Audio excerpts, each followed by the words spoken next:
Hello, hello, hello, everybody, and welcome to the premiere episode of the Lost City of Vedranis. I am Cole. I will be your DM and your host for this campaign. And oh my god, I'm so freaking excited! I've got an amazing cast with me today.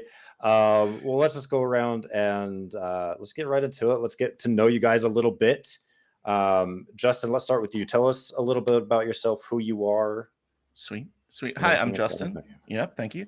I'm Justin, or Doc Rimbo. I use he, him, or they, them pronouns. I am a sometime streamer and lots of time role player, and I just love telling stories with folks and friends, and especially this crew, which I'm really excited for. And I'm thrilled to be here. Hell yeah. Ray, tell us a little bit about yourself. How are you? As I'm awkwardly trying to adjust my webcam. Hello. Hi. Hey. I'm Ray or Brick. I use she and they pronouns. And I'm also a sometimes streamer and role player and all around just nerdy goof who's really excited to be here and really excited to be with this crew. I've role played with all of them in video game form. Let's see how we do with tabletops. Let's freaking go. And your makeup is amazing, by the way. I watched your stream a little bit earlier. It's so thank good. You. Appreciate it. It's so good. Derek, how are you, dude? Hello.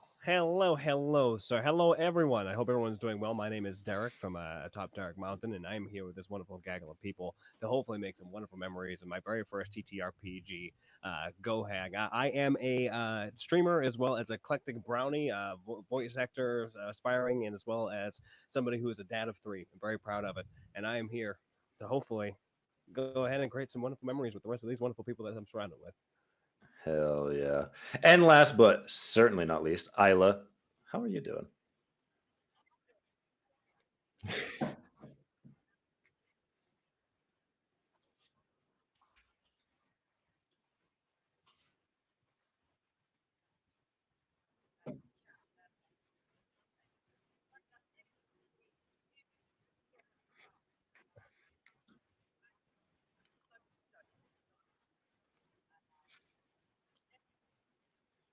Oh, Isla, I don't think we can hear you. No, chat's freaking That was a great introduction, but everyone wants to hear it.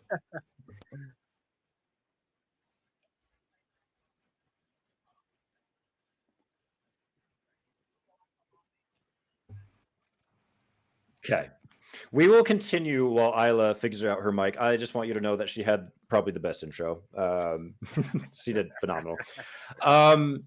Yeah, so just a couple things probably to get out of the way for the campaign and whatnot. So we are running D&D 5th edition for this campaign, inspired by games like Dark Souls and Bloodborne and works of Lovecraft, things like that. So very dark and kind of gothic game that we're going to be running. It's very homebrewed as well. So there are going to be some homebrew rules which aren't strictly normal to most D&D 5th edition. So if you see things that are different, that's to be expected. And there's probably going to be a lot of changes too as we kind of go about. We're going to see what works, see what doesn't, and kind of just kind of go for it. So yeah, I think we're ready, guys. Are you guys ready to hop in? My body is ready. All right. Derek's body is ready. Derek's body is ready. It's conditioned. It's primed. It's primed. All right. I'll shoot myself all day. We are ready. Let us hop in to the city of Vedranis. Vedranis used to be the metropolis. It was the city for hundreds and hundreds of years. It is gigantic, the biggest city in this entire world, spanning bigger than some countries even. And for some reason, somehow, some way, the city vanished. Whether some angry god picked it up and decided to put it somewhere else, some crazy experiment gone wrong, no one knows. All that we do know is that it disappeared. people thought it would come back. Waited years and years for the city to eventually return to its place on the world, but it never did. Slowly, civilizations, towns, cities began to creep up in the ruin or the empty space that Vedranis left behind. And they prospered until 100 years passed, and the unthinkable did happen, and Vedranis returned. Almost like it just plopped right back onto the ground where it was, destroying whatever city, whatever town was in its radius, causing lots of destruction, just rampant through the world. But Vedranis was different. It was not the golden, shining city that it used to be. It is now dark and twisted. The gigantic walls that crest the city are now bent and twisted into unnatural shapes. And rumors began spreading about what happened, what's inside. And that spawned all of these adventurers coming to Vedranis. For whatever reason, they decided to discover the mystery of Vedranis, to claim the treasures that are said to be laid to rest there, to kill all the monsters that are said to now make Vedranis its home. And that's what had brought you four here. You guys have been traveling for several months to get to Vedranis, and you are now at the crest of the gates as you guys begin entering the Dark City. Let's go ahead and introduce each of you as you guys are walking. You guys are in a wagon, as you guys have been traveling for some time, and part of a small wagon train. There's 2 or 3 other wagons with you. At the head is a elven woman named Nianvadi, who you guys have had much conversation with. She's not from Vedranis, but she was part of a group that is said to be the first like true adventuring party to come into Vedranis itself. And she was doing a bit of a supply run, it seems, and where she picked you guys up, where you guys met up. In the other wagon, you have 2 priests of some religion, and they've been kept quiet to themselves mostly. And then we have you guys. Who would like to introduce their character first? I would like Isla to make sure her mic is working. That's good. You can hear me? Can you hear me? I can hear you. We can hear you. Oh, yeah, okay, good. So, can chat hear you? Can chat hear me? Chat, can you hear Isla? Here's a good question. That is the question. Yeah, we got me. Excellent. We can hear you. Okay. Shall I do my intro again? No, I'm joking. Super stoked.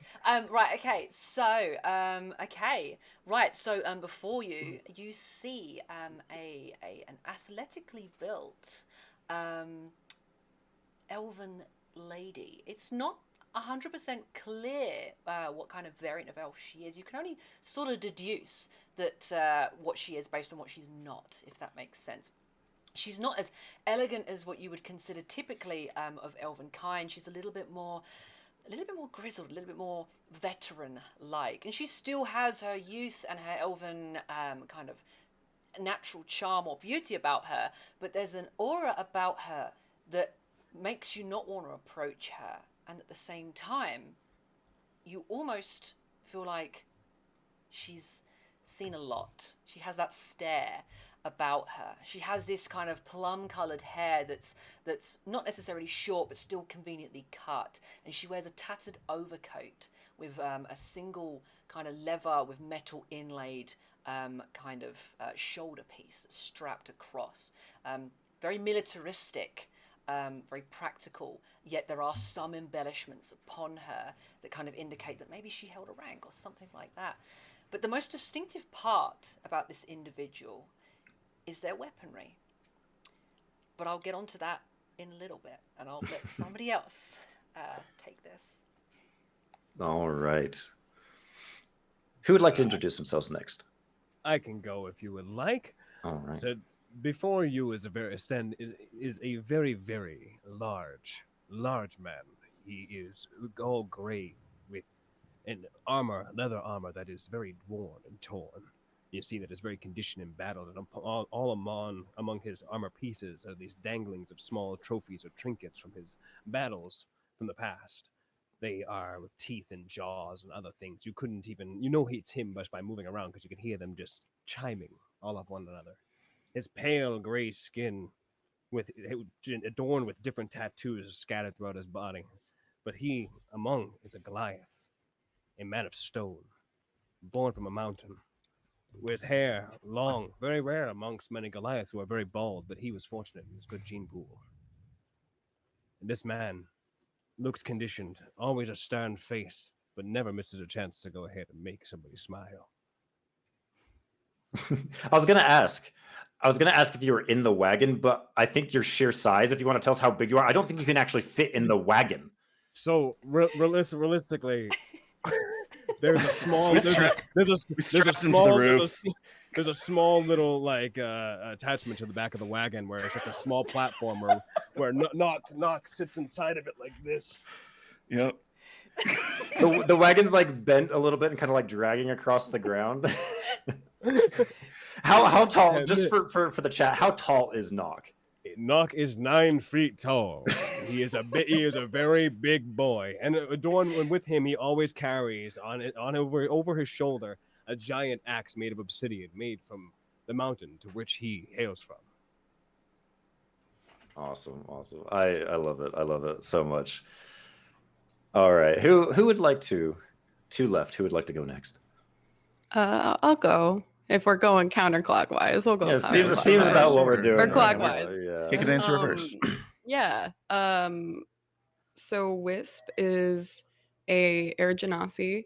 So she is blue and pale gray, almost translucent-ish in skin tone, and she's got these white, very beautiful, elegant wisp, almost like scar-like tattoos all around her body.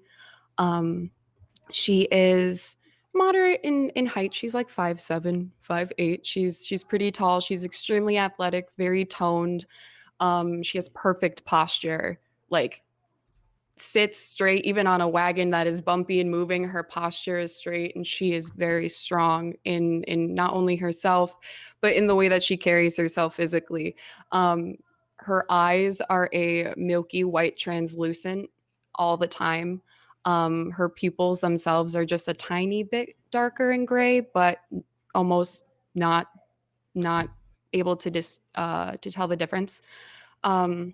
And then her hair, in her head, she wears a leather band strap that kind of contains most of it, but she has both sides of her head shaved, and she's got massive dreads that kind of just cascade down her back, and towards the end of them, they actually just kind of like trail off like smoke almost. They just kind of just disappear.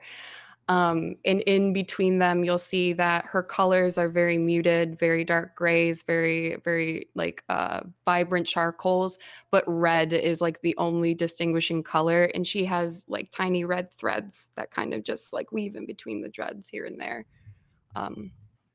But she's very quiet. You know, she's very observant, always looking around, just keeping stock of what's going on.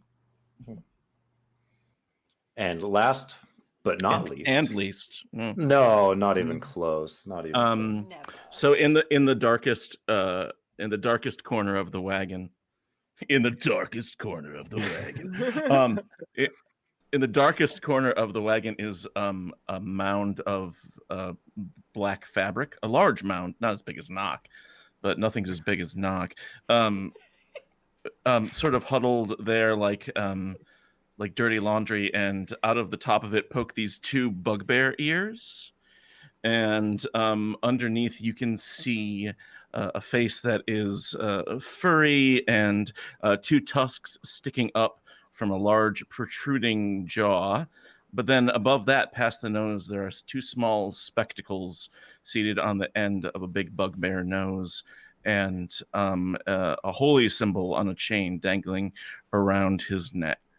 And this is Vader, and he is currently just sort of sitting and trying not to draw attention to himself. And every time the cart hits a bump, he just sort of. Love it. I And hope there's a lot of bumps. I love it. Also, accompanying you adventurers, probably steering the wagon, is Calder Crane. Calder is a young looking human, it seems. He's got a scraggly beard and long hair, and he usually keeps a hood up. He's got seemingly nice, like a nice button-up shirt that he wears.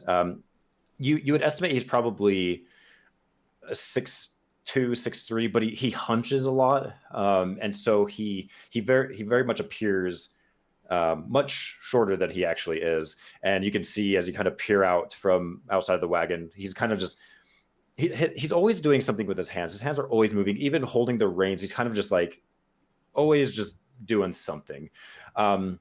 You guys, a few weeks ago, on your journey here, encountered a pack of wolves with a dire wolf leading this pack, which you thoroughly dispatched after tracking Calder into the woods, as he was seemingly doing up to no good or doing something that we're not quite sure of. But he, after that incident, he has stuck by you guys like a puppy. And he tries to make small conversation with you guys. But again, he's very nervous, and if nobody else is really talking, he kind of just huddles up to himself, and he kind of looks up at the sky as you guys see clouds beginning to cover the sky. It's late afternoon as you guys are approaching the city, and what you can see are these gigantic walls, and they kind of like these dark grayish black walls that kind of crest, and they have like kind of like spiked like outcroppings, as it looks like something's like the wall itself has been melted. And then somewhere deep within, even this close to where you are near the front gate, you can see this castle or this tower that rises above everything within the city. And the rain begins to fall as you guys begin making the final approach towards the city. You see small tents that have been propped up outside of the gate itself. And as you guys approach, people just don't say anything to you. These are the people that don't enter the city. They kind of watch you, and there's almost a somber look upon all of these people, as it looks like to them they're seeing people go into the city for the very last time. You can hear the carriage hit cobblestone as you guys pass through the gates itself and make your way into the city of Vedranis properly. Got bumpier. The bumps. Why do they look sad? I don't understand. I heard there was much treasure to be found here. Yet, these people do not look like they're rolling around in riches. They had bad luck. Well, people who made a life inside the city, and then one day, Vedranis comes back. Take away everything they knew. Why? We're the ones who have everything. Why That's don't what I they want. just go into the city walls? I don't know. Is Calder in the wagon with us? Yeah, he's at the front. Calder! Yes, and he kind of like looks back at you. These people are scared to go inside. They're not the only ones. Are you afraid?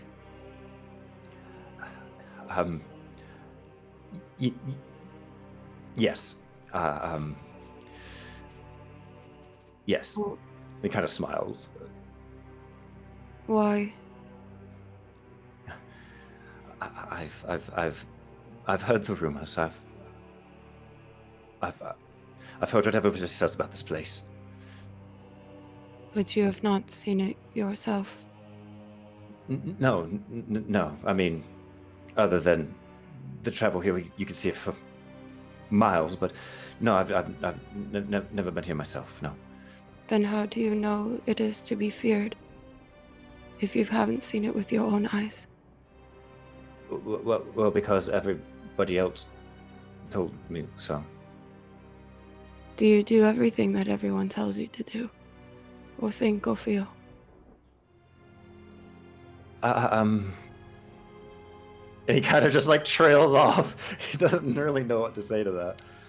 She'll just kind of recede back into herself and just go back kind of scanning. Yeah, I think at hearing that engagement, Kimura just scoffs to herself slightly. Privately, but someone could probably catch it.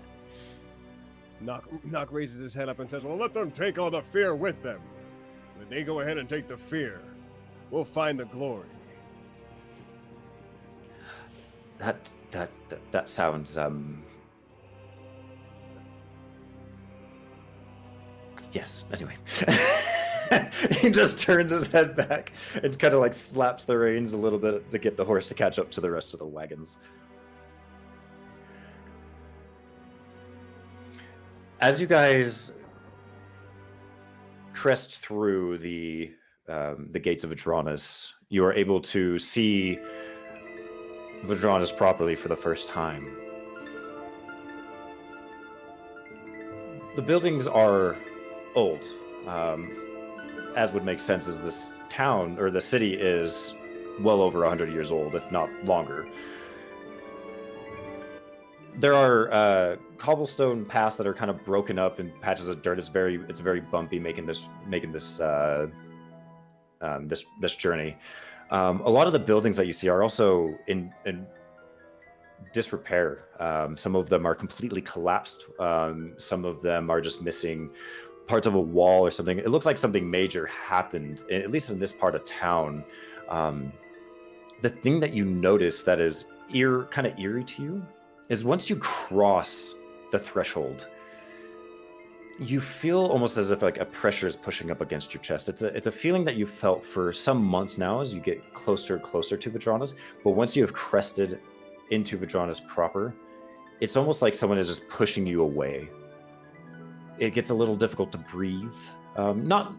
It's noticeable. It's not going to cause you any strife or anything like that, but it's oppressive. You can feel the city in its entirety. The other thing you notice is there's nobody walking around. There are no citizens in this part of town that you can see. From up ahead, you hear Nian Body call out to the wagons, and she says, just a few more miles into the town of Hallow proper. We'll be there shortly. And she kind of continues on. The town was Hallow? Hallow. Hallow. Hello. Hello. In the shallow. I just wanted to add, if it's okay, that when we cross that threshold and the change is noticeable, Vadr grabs that holy symbol around his neck and just sort of mutters quietly to himself. And you hear him say, it's different. Okay.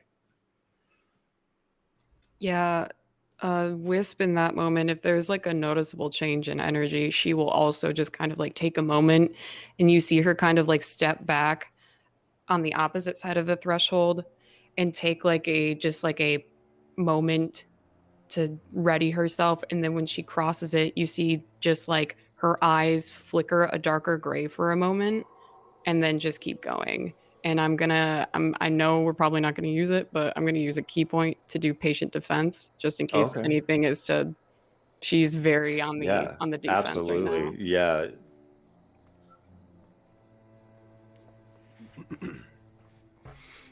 You guys continue for some time. until you begin the buildings begin to kind of thin out a little bit as you feel yourself kind of entering towards the center of this town of Hallow. It opens up, and you can see much more of the architecture, and more of the buildings stand out to you. You guys cross around a giant statue at the center of this square. It looks like some sort of knight kneeling with his sword embedded into the pedestal that it sits upon. And head is bowed slightly, facing towards a gigantic cathedral that is also in disrepair. It's probably like a 3 or 4 story cathedral. It's gigantic, but it looks like in some parts the roof has been collapsed and caved in, and you can see. You think you see some sort of like etchings or markings in the stone itself, but you're a little too far away to see it properly. You do see a few people milling about here, not many. It's for how big this place is, like the sheer size of what you've even seen. There is a major lack of citizens in this part of town. The carriages stop. Nianvadi stops her carriage or her wagon at the front and begins to disembark the wagon, as it seems like you guys have found a spot to at least stop for the time. Right. Nuck wants to get up off of his trolley, and he gets off and he looks around. Can I just make a spot check to see if I see any type of, like, if there's food, rotted fruit, or anything of the sort? Maybe kind of get like a certain feel of like how long it has been since anybody's even been here remotely. Or yeah, absolutely. Go ahead and roll a perception check for me. First roll of the campaign. First roll. Rolls a 1. Let's see. A 5. So it's tough to tell. I can't see anything to eat. It looks clean for the most part. Almost as if like someone has like swept the cobblestone pathing and things like that. It's kind of off-putting with how pristine, with how much damage has been done to this part of town. It is very clean. But you don't see any food. You don't see any like scraps or anything like that. Like I said, you don't see. It's not like It's not like you see like homeless people milling about with like, or like litter everywhere. Okay. Vader kind of drifts quietly in the direction of the cathedral. Okay. But he wants to give that statue of the knight just a little side glance as he passes through to see if he recognizes who that is, who that's supposed to be, anything. Okay. Make a history check for me. Yeah, all right. It's 10. 10. You don't recognize this knight. You don't recognize the armor that he's wearing. It seems that this knight it's not like any sorts of like any deity or any group or faction that you've come across in your time. Doesn't seem to be any part of that, but you're not quite sure. Okay, he'll keep moving towards the cathedral. That's what he's really interested in. Okay. As you make your way towards the cathedral, the 2 priests from the second wagon are beginning to get out of there and collect their things. You see an older gentleman who you know as you guys have been acquainted a little bit as Father Haldred. He's wearing pretty ragged robes. He's got a little bit of a pointed goatee. and a severely receding hairline. He's got shock white hair. Looks well into his 80s, and stumbling almost out of the of the wagon is who you know as Brother Kyron, who you've talked to him a little bit. Kyron, you know, is much younger. But if you didn't know any better, you would think he was much older than Haldred. He limps. He looks like he's in pain all the time. He is completely covered. You can't see any of his skin. He's wearing robes, and his hands are completely bandaged. And he's got a silver like mask that he wears. And Father Haldred, as Kyron kind of stumbles, almost trips and falls, he catches him. He's like, "It's okay, brother. We'll get you into the cathedral and we'll get you some food." Yes. And he tries to begin kind of helping Kyron. And these are the folks who have that holy symbol on them of the bowl being poured out. Yes. So you see both of them wearing a necklace with a pendant of sort. It looks like a bowl overflowing with some sort of liquid. It's a gold chain that they're wearing. You know this through your experience that this is the symbol of Emera, which is the goddess of blessings, generosity, growth, and mercy, and things like that. Mm-hmm. He would hang back and just sort of walk with them and help if he can. Just sort of try and help them toward the cathedral. And he says, he kind of sidles up because he just sidles permanently, like he's a full-time sidler, you know. So he just sort of sidles up and appears next to them, and says, "Here, we are going to the same place, so I will help you. You are Emerians, yes? You worship Emera." Yes, that is correct. And Kyron kind of lifts his arm so you can like help a little bit, and he looks at you and says, "Oh, thank you, friend. That's very kind of you." And you can hear like even when he talks, it sounds like he's in pain. Yes. It has been a long journey for all of us, and maybe you the most you can rest, and we will help you make it there. Save your strength. That sounds wonderful. Rest is the only thing that I think I want at this moment. Yes, it will come soon. He kind of looks up and at the sky that you can't really see any. There's clouds, but they're almost this brackish brown, kind of greenish color. It does not look almost like safe to breathe. And he kind of looks up at the sky and he says, "I've heard so many stories about this place, but I'd never realized how truly dark it actually is." It is different from any place I've ever seen. I don't know yet whether I like it.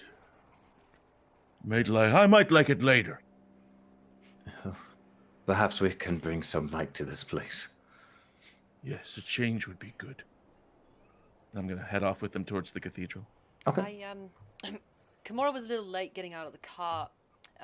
She kind of just let people do their thing. But as she kind of steps out, her eyes stay at a very steady level and she very slowly scans ahead from like left to right.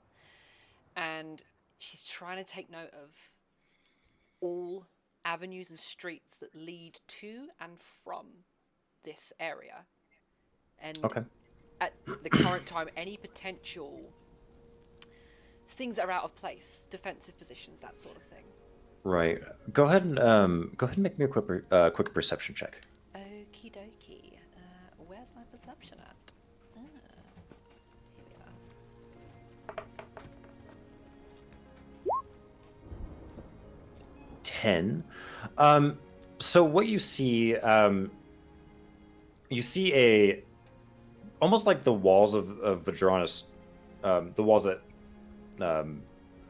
kind of encased Vedranis that you've seen as you guys approach. You see another set of walls that kind of form almost like an arrowhead shape towards the north of Hallow itself. These walls, you notice, are a little bit different, though you can't quite place how they're different from the walls outside, other than that they look newer. You have the gate that's some miles behind you, the ones that you entered in, and then you also see two large gates, one heading towards the north, towards that arrowhead point, and then you have one that goes off to what would be the west. You see another gate there. The walls themselves look pretty defensible. Even with your roll, you notice that like there are like palisades and bulkheads or whatever. Almost like these walls are quite a defensive wall. In there, almost in their entirety, is what you can tell. Okay. Kimura just sort of acknowledges to herself. Doesn't seem like anything is noteworthy at this time. Just kind of walks around the cart and just kind of buddies up with the first person that she can kind of meet up with that's in the party. Okay. Wisp and Nock, what are you guys up to?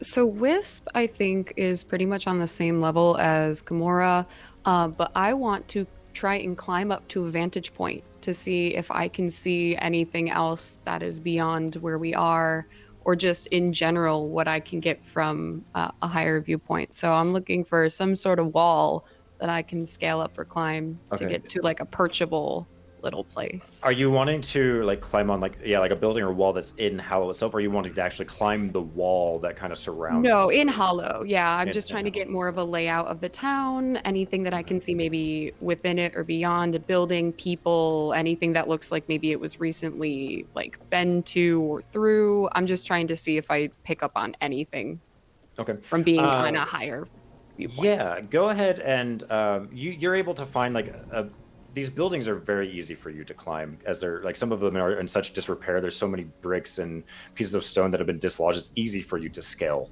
any one of these. You try to find a taller one. The cathedral is definitely the tallest in here.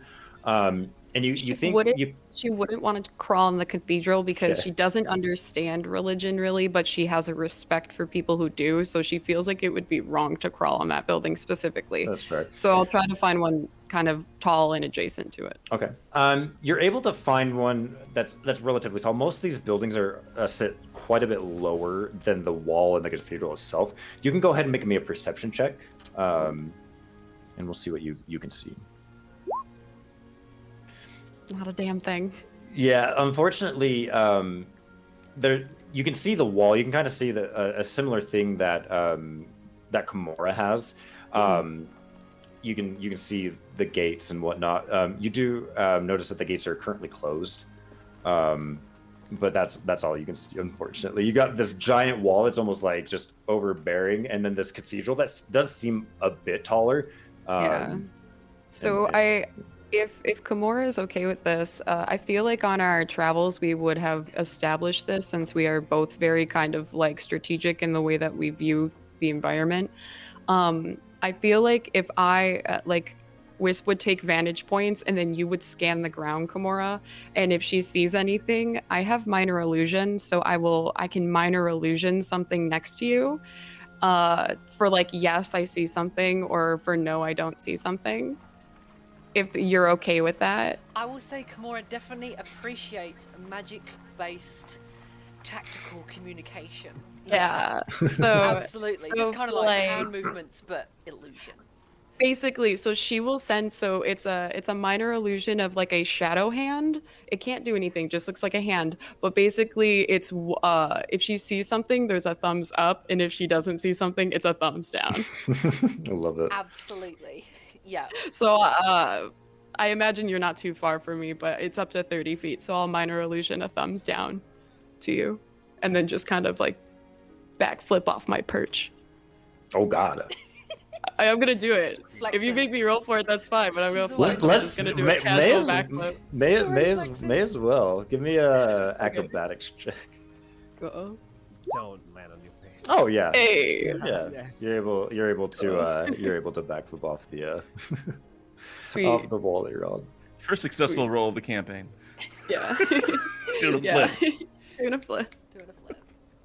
Flare, guys. Flare. Yeah, and then I'll just kind of like group up with everybody back again wherever most people seem to be. So you see Vauder and the two priests heading towards the cathedral. You know where Kimura is, and then Nock is currently around the wagon, as is Calder. You see Calder kind of just like, he's not quite sure what to do, so he's kind of like doing like one of these, and he's just like looking up at Nock. He was like 3 feet taller than him. He kind of looks at you, Nock, and he says, well, it's going to be. I know I've said this before, but it's going to be wonderful to have someone of your stature around to help.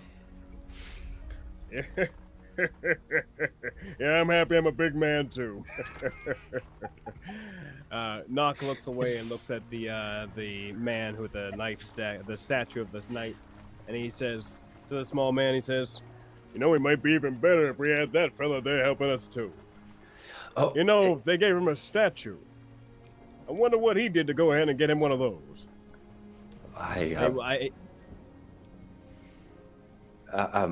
I'm sure he did something quite amazing. Yes, I think you're right. We should probably try to find one of. Oh, do you think he's alive? Usually, if he has a statue there, my friend, he ain't of this earth no more. But I'm wondering what he did, and he starts walking over there to see if he can read the plaque. Okay. Who wants to know who this man is? Why the hell does he get a damn statue?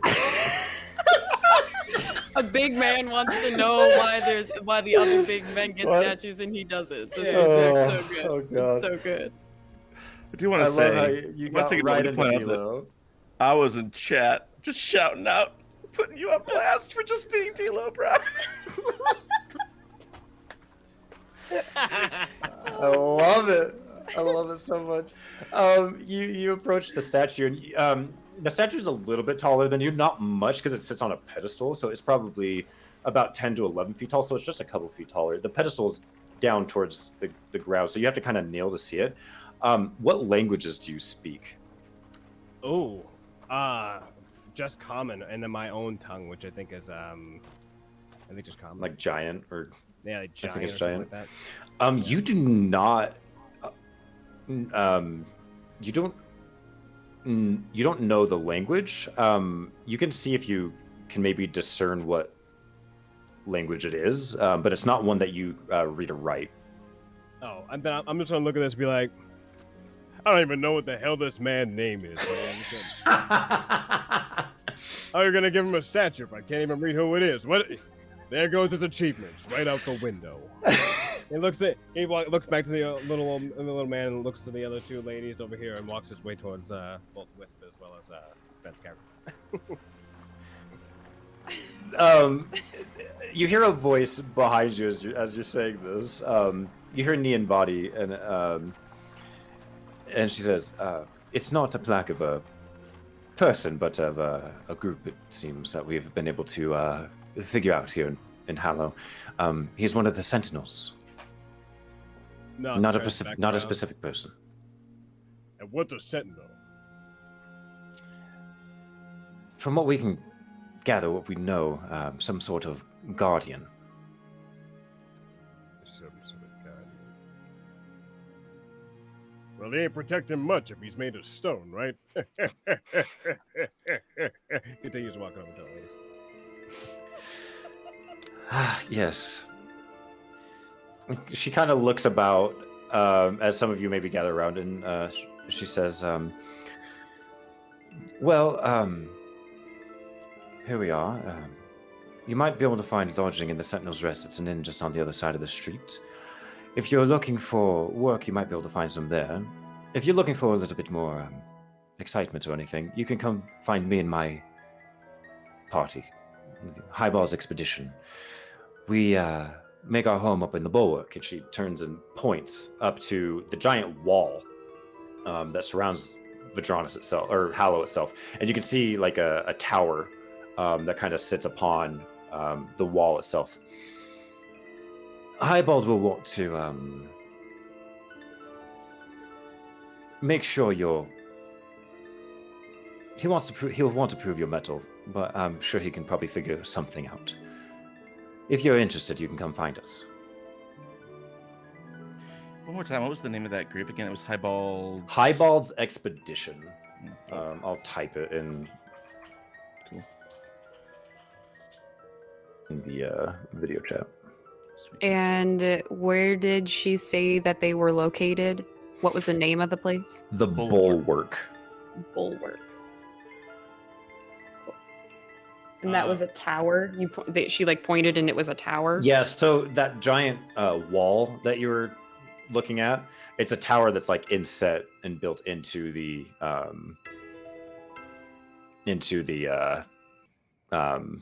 wall itself.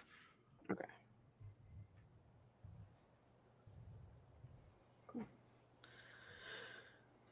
And she hops back into. She gets back up into the wagon, which is an open wagon with a bunch of supplies that you can see. And she slaps the reins and begins heading in that direction. And you guys are kind of all left there alone for the time being. Well, you think that place accommodates a man of my caliber? Nothing accommodates. Is the bulwark an eye shot from where we are standing? Yeah. So you kind of have to. It's behind the cathedral that you can see, but you can kind of see it cresting just above. There's a flag that you can see that kind of marks its position that you can see. Okay. I'm gonna look down to Kimura as well as Whips and say, "So, do you want to go ahead and sink into the cobblestone? Do you want to go get a drink? It's been a long journey." Sure. She'll just kind of nod. I for one would love a drink. Calder kind of raises his hand and then quickly brings it down again. I think he goes ahead and like puts it, like slaps the back of Calder. Well, that's what I'm talking about. Like kind of like gets hit down a bit under the weight of your hand. Good man. Come on, let's go get a drink. Where did the other one go? The furry one. Where is he? So all he's trying to do is he's doing hubble cathedral things. Mm-hmm. All I know is I got no time for that. I gotta wet my whistle. Wisp will just immediately like sprint in the direction where she saw Vodder going and try and just like basically like give him the relay of like, hey, you're more than welcome to be wherever you are. But in the bulwark, huh? Highball's expedition. Oh, okay. And you're going to get some drinks. Okay, good. Yeah. He's got it all. Do you need anything? Do you want company? Oh, no, I have Haldred and Kyron. I wanted to just look inside the cathedral. I might join you later, or I might not. I don't know. She just kind of like takes it and it just like kind of like blinks at you maybe once or twice and then just like spins on her heel and just starts like running back to the group. Bye. And he turns to Haldred and Kyra and he'd be like, she's very high strung. They kind of, Kyron kind of perks up and says, she seems quite nice. Oh, she is. She and I don't have a lot in common, but she likes shadows and I like shadows. So there's that. The shadows? Yes, I'm a cleric of Valoon, the subtle gate, the god of change and in between places. Haldred perks up. He's like, yes, we are aware of Velen and her teachings. We try to study many of the Lost Gods to know much more about them. We are Yes. followers of the Lost Gods are few and far in between these days. Yes, it's rare. That's why I was happy to see you, spend time with you. Are you here to find out more about what happened to followers of Imera? That is one of our goals, yes. We are here to see if we can help Brother Kyron here. I don't. And he's like, you see like the wheels, the big furry wheels spinning in his head, and he's just not sure if like what's appropriate here and what's not. It's kind of awkward, and so he's like, Yeah, help. Okay. Yeah, good. I'm here to see if anything can be found from the followers of Valoon from, back before. Well, if you do find something of interest regarding Velen, Yes. or Imera even, Yes. be sure to share it with us. Yes, of course. I will. I know that you like generosity. I will share it with you. Or I might not. Well, thank you. Okay. Kyron kind of sits there and looks for a second, and Haldred says, "Let me go get you some tea, brother." And he stands up and kind of makes his leaves for a moment off to the side. What you can see as far as the cathedral goes, you're kind of sitting like where all the pews are. It looks like a very similar to like an actual proper like church or it's cathedral. like a European cathedral. Yeah. Big stone. Okay. The big stained glass wall is shattered in certain places, so it's cold in here as wind is is allowed to like gust through. Very high arching ceilings, and you can see other smaller rooms off to the side. Go ahead and make me a perception check really quick. Okay. It's a 19. 19. You see various carvings, the same carvings that were on the outside, the exterior, engraved in these stone walls. You see some on the interior walls as well. Some of them you recognize, some of them look to be glyphs and ideologies of various lost gods that you're familiar with. What you're kind of gleaning is if you like look around like at the other rooms, you see like symbols of each lost god in various rooms. It looks like this is a cathedral of multiple gods, almost of the pantheon itself. Sure. This is a universalist cathedral. Yes. Okay, got it. So, I think Vodder would go slowly up and down the aisle, sort of looking just in each room out of curiosity, but really he's looking for the symbol of Velun. So it's the same as that symbol around his neck, which is kind of looks like a window or an archway, and it has these two curtains hanging on either side down past it. And so he's sort of looking for that room. Okay. You don't see, as you kind of look around, you notice that there's not necessarily a room for Villain Verloon. As you kind of meander, something catches your eye for a second. You turn, and you just happen to see like a shimmer, almost like a curtain or some sort of like very thin drapery is kind of cascading across one of these arches. And he goes and he stands in the archway. Okay. And he stands on the threshold, the space between, and just sort of like stands there and sort of looks around and just see like the tension sort of melt. Yeah, and you definitely feel like a sense of calm cross over you, though there's still an emptiness to this place that you can still feel, or the lack thereof, I suppose. And as you're standing there, Kyron limps over to you and says, if you don't mind me asking, what are you doing? I'm praying. Oh, I'm so sorry. No, it's fine. It's okay. And he sort of points at the archway. He says, You see, for every place there is another place, and between those places are in between things, and changes, and a sunset, and marshes, things that are not one thing or the other.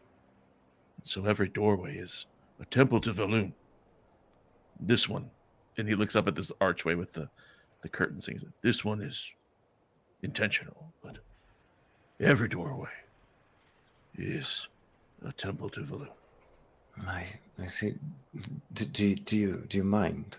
As he kind of like gestures towards the like archway and the curtain. No. Is this new for you? I don't know much about Valoon. I'm curious. I like learning. Then yes, that's good. Any change is good change. Come. And I sort of like help him like step in there, and he says, I don't talk to a lot of people. Is it rude to ask what's wrong with you? No, not at all. And I'm sorry. I wish I had an answer for you. I do not know. As you can kind of hear his muffled voice from beyond like his mask or whatever. I was born with this sickness, this malady that plagues me. We have tried everything. My parents gave me up to the Emerians to hopefully grace her presence with a blessing upon me to cure this disease, but to no avail, unfortunately. We have traveled across many countries, many lands to search for a cure, magical or anything, and nothing seems to cure it, unfortunately.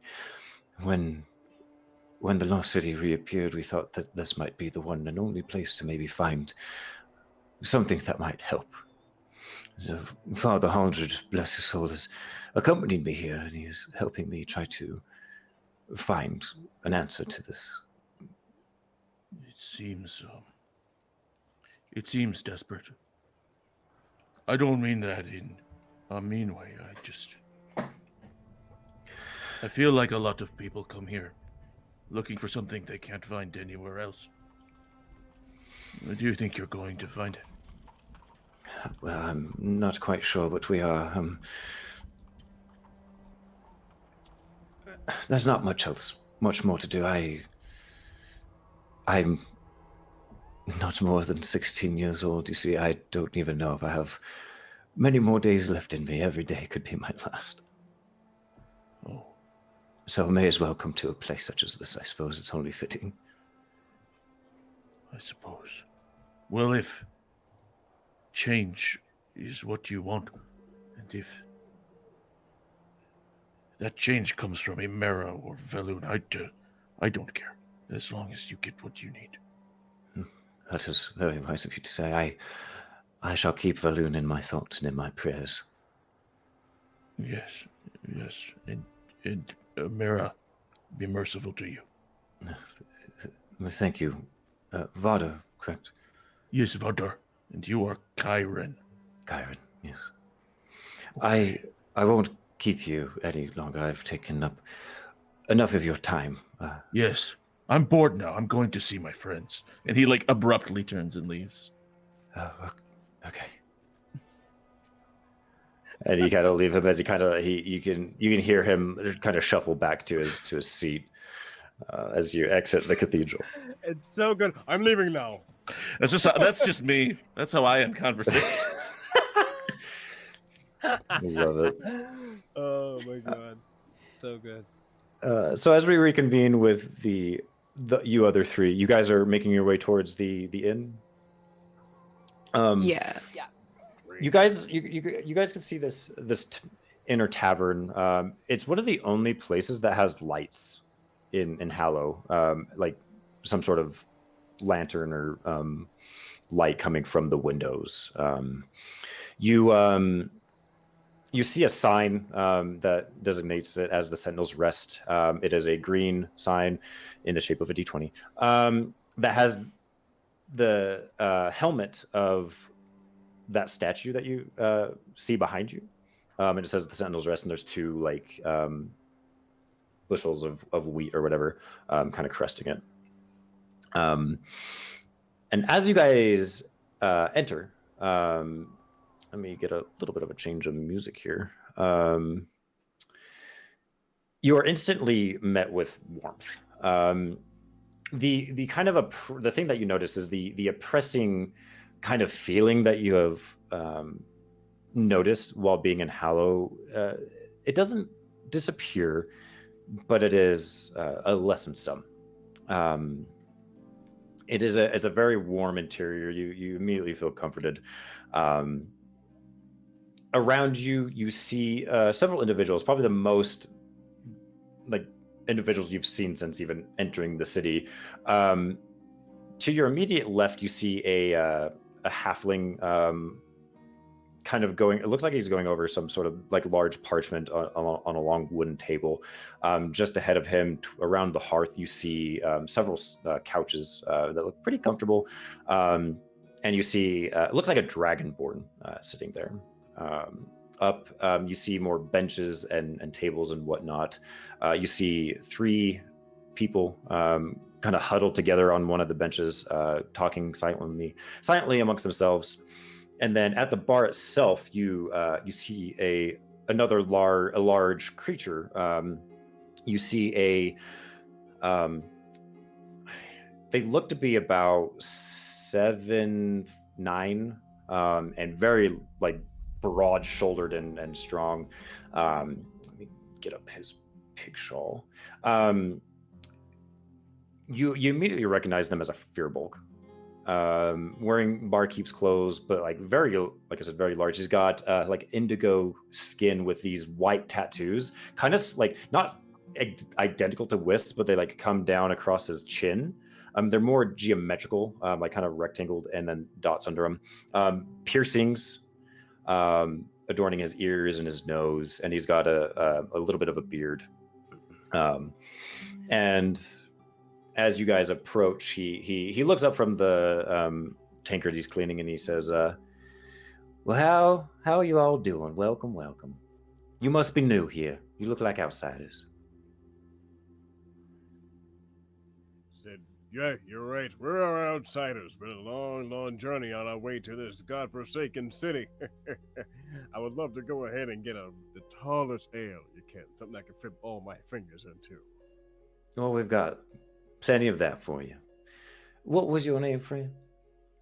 My name is Nock. Hail from the Thunakalali clan. Pleasure. I have never heard of that, but I'm sure that's quite something. What about your friends here?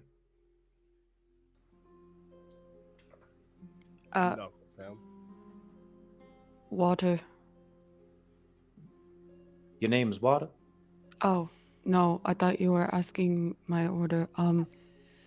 My name is Wisp. Wisp, and I'll get you a water for sure, my dear. I have dealt with that so many times in real life. That's not even funny, man. Oh, that's so funny. I don't know if Ray dropped out of the call. I don't know how that happened. I don't know how that happened. I thought you just disappeared out of. Like, I'm done. I'm out. Wisp's embarrassment. I Man. looked one way, I looked back, and I was gone. Way to PTSD, man. Way to PTSD. Oh, sorry. And then he begins filling your drinks and whatnot. And he looks at you and he's like, "And you, my dear, what's your name?" And he looks at you, Kimura. assuming you followed. Komura. And Well, it's a pleasure to meet you. 1 water, 1 ale. 1 ale? All right, and 1 water. I will get that right as rain. My name is Lauren, by the way, and, well, this is my establishment, the Sentinel's Rest. I hope you find yourselves comfortable here. Let me get those drinks for you. On the house, since you're new here, yeah. And he begins this man. Lauren, so like this. He begins getting your drinks and whatnot. Do you guys sit down, or you guys just standing? Can I sit? Are the seats for a man of my That's- caliber? Should I get the barrel? Let me get you something more proper for your size, my friend. And he puts your big tankard on the counter there, and then he goes back and grabs like a full like barrel that's you can almost hear the alcohol sloshing in it, and picks it up because he's not much shorter than you. Like I said, he's about 7'9", so he's still like a foot and a half like shorter than you. Boy. But he's big. He looks to be about like 280 pounds. Like he's a big dude, and he kind of just like picks it up and brings it over and like literally just like hands it over across the bar to you. It's thanks, fella. Appreciate it. Well, it's my pleasure. Is there anything else I can get y'all? Answer any questions you might have. Got a question, and only one. Where's your boy? You got any work around here? Looking for something, maybe a little bit past its death date? You catch my drift? Yeah, kinda, not just kind of like drops his eyebrow up, like. Yeah. Just over there on the wall to the left of you there, and you can see like a board with pieces of paper nailed into it and whatnot. He's like, there's some work out there for you if that's what you look for. Is that why you came to Vedranis, to find some work? I set stuff in my face full of the ale, just full chug. I believe we all came for our own reasons, and in such have made friends. And she kind of like looks around questioningly, like, because nobody's really used that word yet, I guess. Companions. What is wrong with this place? Why are there only so few and so many stay outside? He kind of looks like he looks a little confused. Well, from what I know, I got to town a little late. You see, something bad happened in this place. I'm not quite sure what happened. A lot of people lost their lives. The old bartender here, actually, I worked for him for quite a time. Russo, he passed away not too long ago. Rest his soul. But this, that's an interesting question. There's not many of us left. A lot of you outsiders been coming around recently. You lot make up most of us around here now. How long has it been since the last lot came through? Well, I dare say about, time's a funny thing, ain't it? Kind of like thinks to himself and like trails off for a minute. I sent a venture party out about, I think it's been about 3 weeks now. They were the most recent ones. They got here and needed some work, and I had something for them, and they went off and gallivanted out into the city proper, and, well, they're not back yet, but I'm sure they'll be back soon. I think if it's all right with you, by now, Vader would have come back with the goal of sidling up to the rest of the group without them knowing that he's there. Ooh, do you want to roll a stealth check? Yeah, can I, just for fun? Yeah, please. If I awkwardly stumble in or what? This is, I always roll this with advantage too. So that's because you have your Boots of Elvenkind, correct? I have Boots of Elvenkind, yeah, and that's a 14. Okay. If you guys want to, well, what's the passive perception? Unless anybody's like actively like keeping an eye and ear out for things, it would be your passive perception to see if you notice Vaughter sidle up to you. I will say that I am always looking and trying to figure out the things that I can see. However, my passive perception is only at 12. So he snuck by. Okay. And I got my face buried inside of this freaking ale thing right now, just chugging away. So if he scares me, I'm choking. Kimura would be positioned in a seat that has good eyes on the front. Okay. At all times. But passive 15. Passive 15. Yeah. So you do notice him like sidling very quietly, but you do just happen to see him like the door doesn't open fully. He just kind of like maybe like slides through just enough for him to get in. Mm-hmm. He's just gonna toss a glance over at Kimura and wave awkwardly and sheepishly as she notices him. He's just gonna be like, and keep on going towards the table. Kimura just kind of like nods, just an acknowledgement. And if he got there at that point in the conversation, he says, "How long were they supposed to be gone? Is 3 weeks a long time?" Well, hello, by the way, outside. It's good to see you. Well, the thing is, it's a funny thing, as most things are. I don't remember how far away I sent them. Knock stops drinking. Insight check. Oh, okay. I would like to make an insight check. That does not seem right to me. I was like, Thank you. Thank you. Tilt. I can only do a couple things right. This is one of them. Yeah, go ahead and roll an insight check. I got a 21. You 21. I'm not saying it on roll 20 for some reason, but 21. There's something definitely off-putting. Oh, there it is. There's something definitely off-putting about the way he said that, but like to you, he sounds like he just doesn't remember. There's no like he the way he presents himself.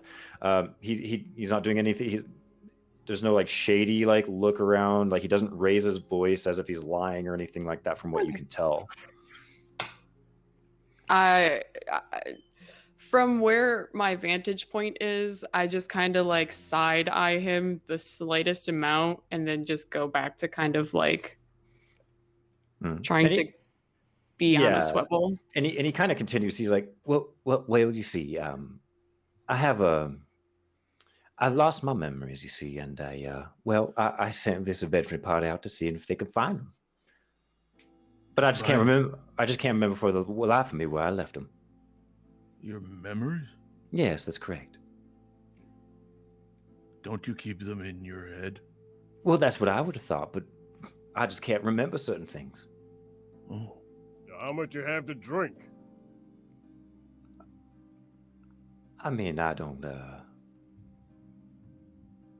drink that much. Well, I mean, we all drink, but... So with a free supply, I mean, I've been drinking all the time. No, it's such a strange thing. I can't even remember when this happened. And it kind of like trails off again and like looks up to like the ceiling. Yeah. Kimura averts her gaze from the door and just looks directly at Lorne and says, how do you know it's been 3 weeks then? Well, that's the thing. I don't know if it has. That's just my rough guess. It could have been a couple days. I'm not quite sure.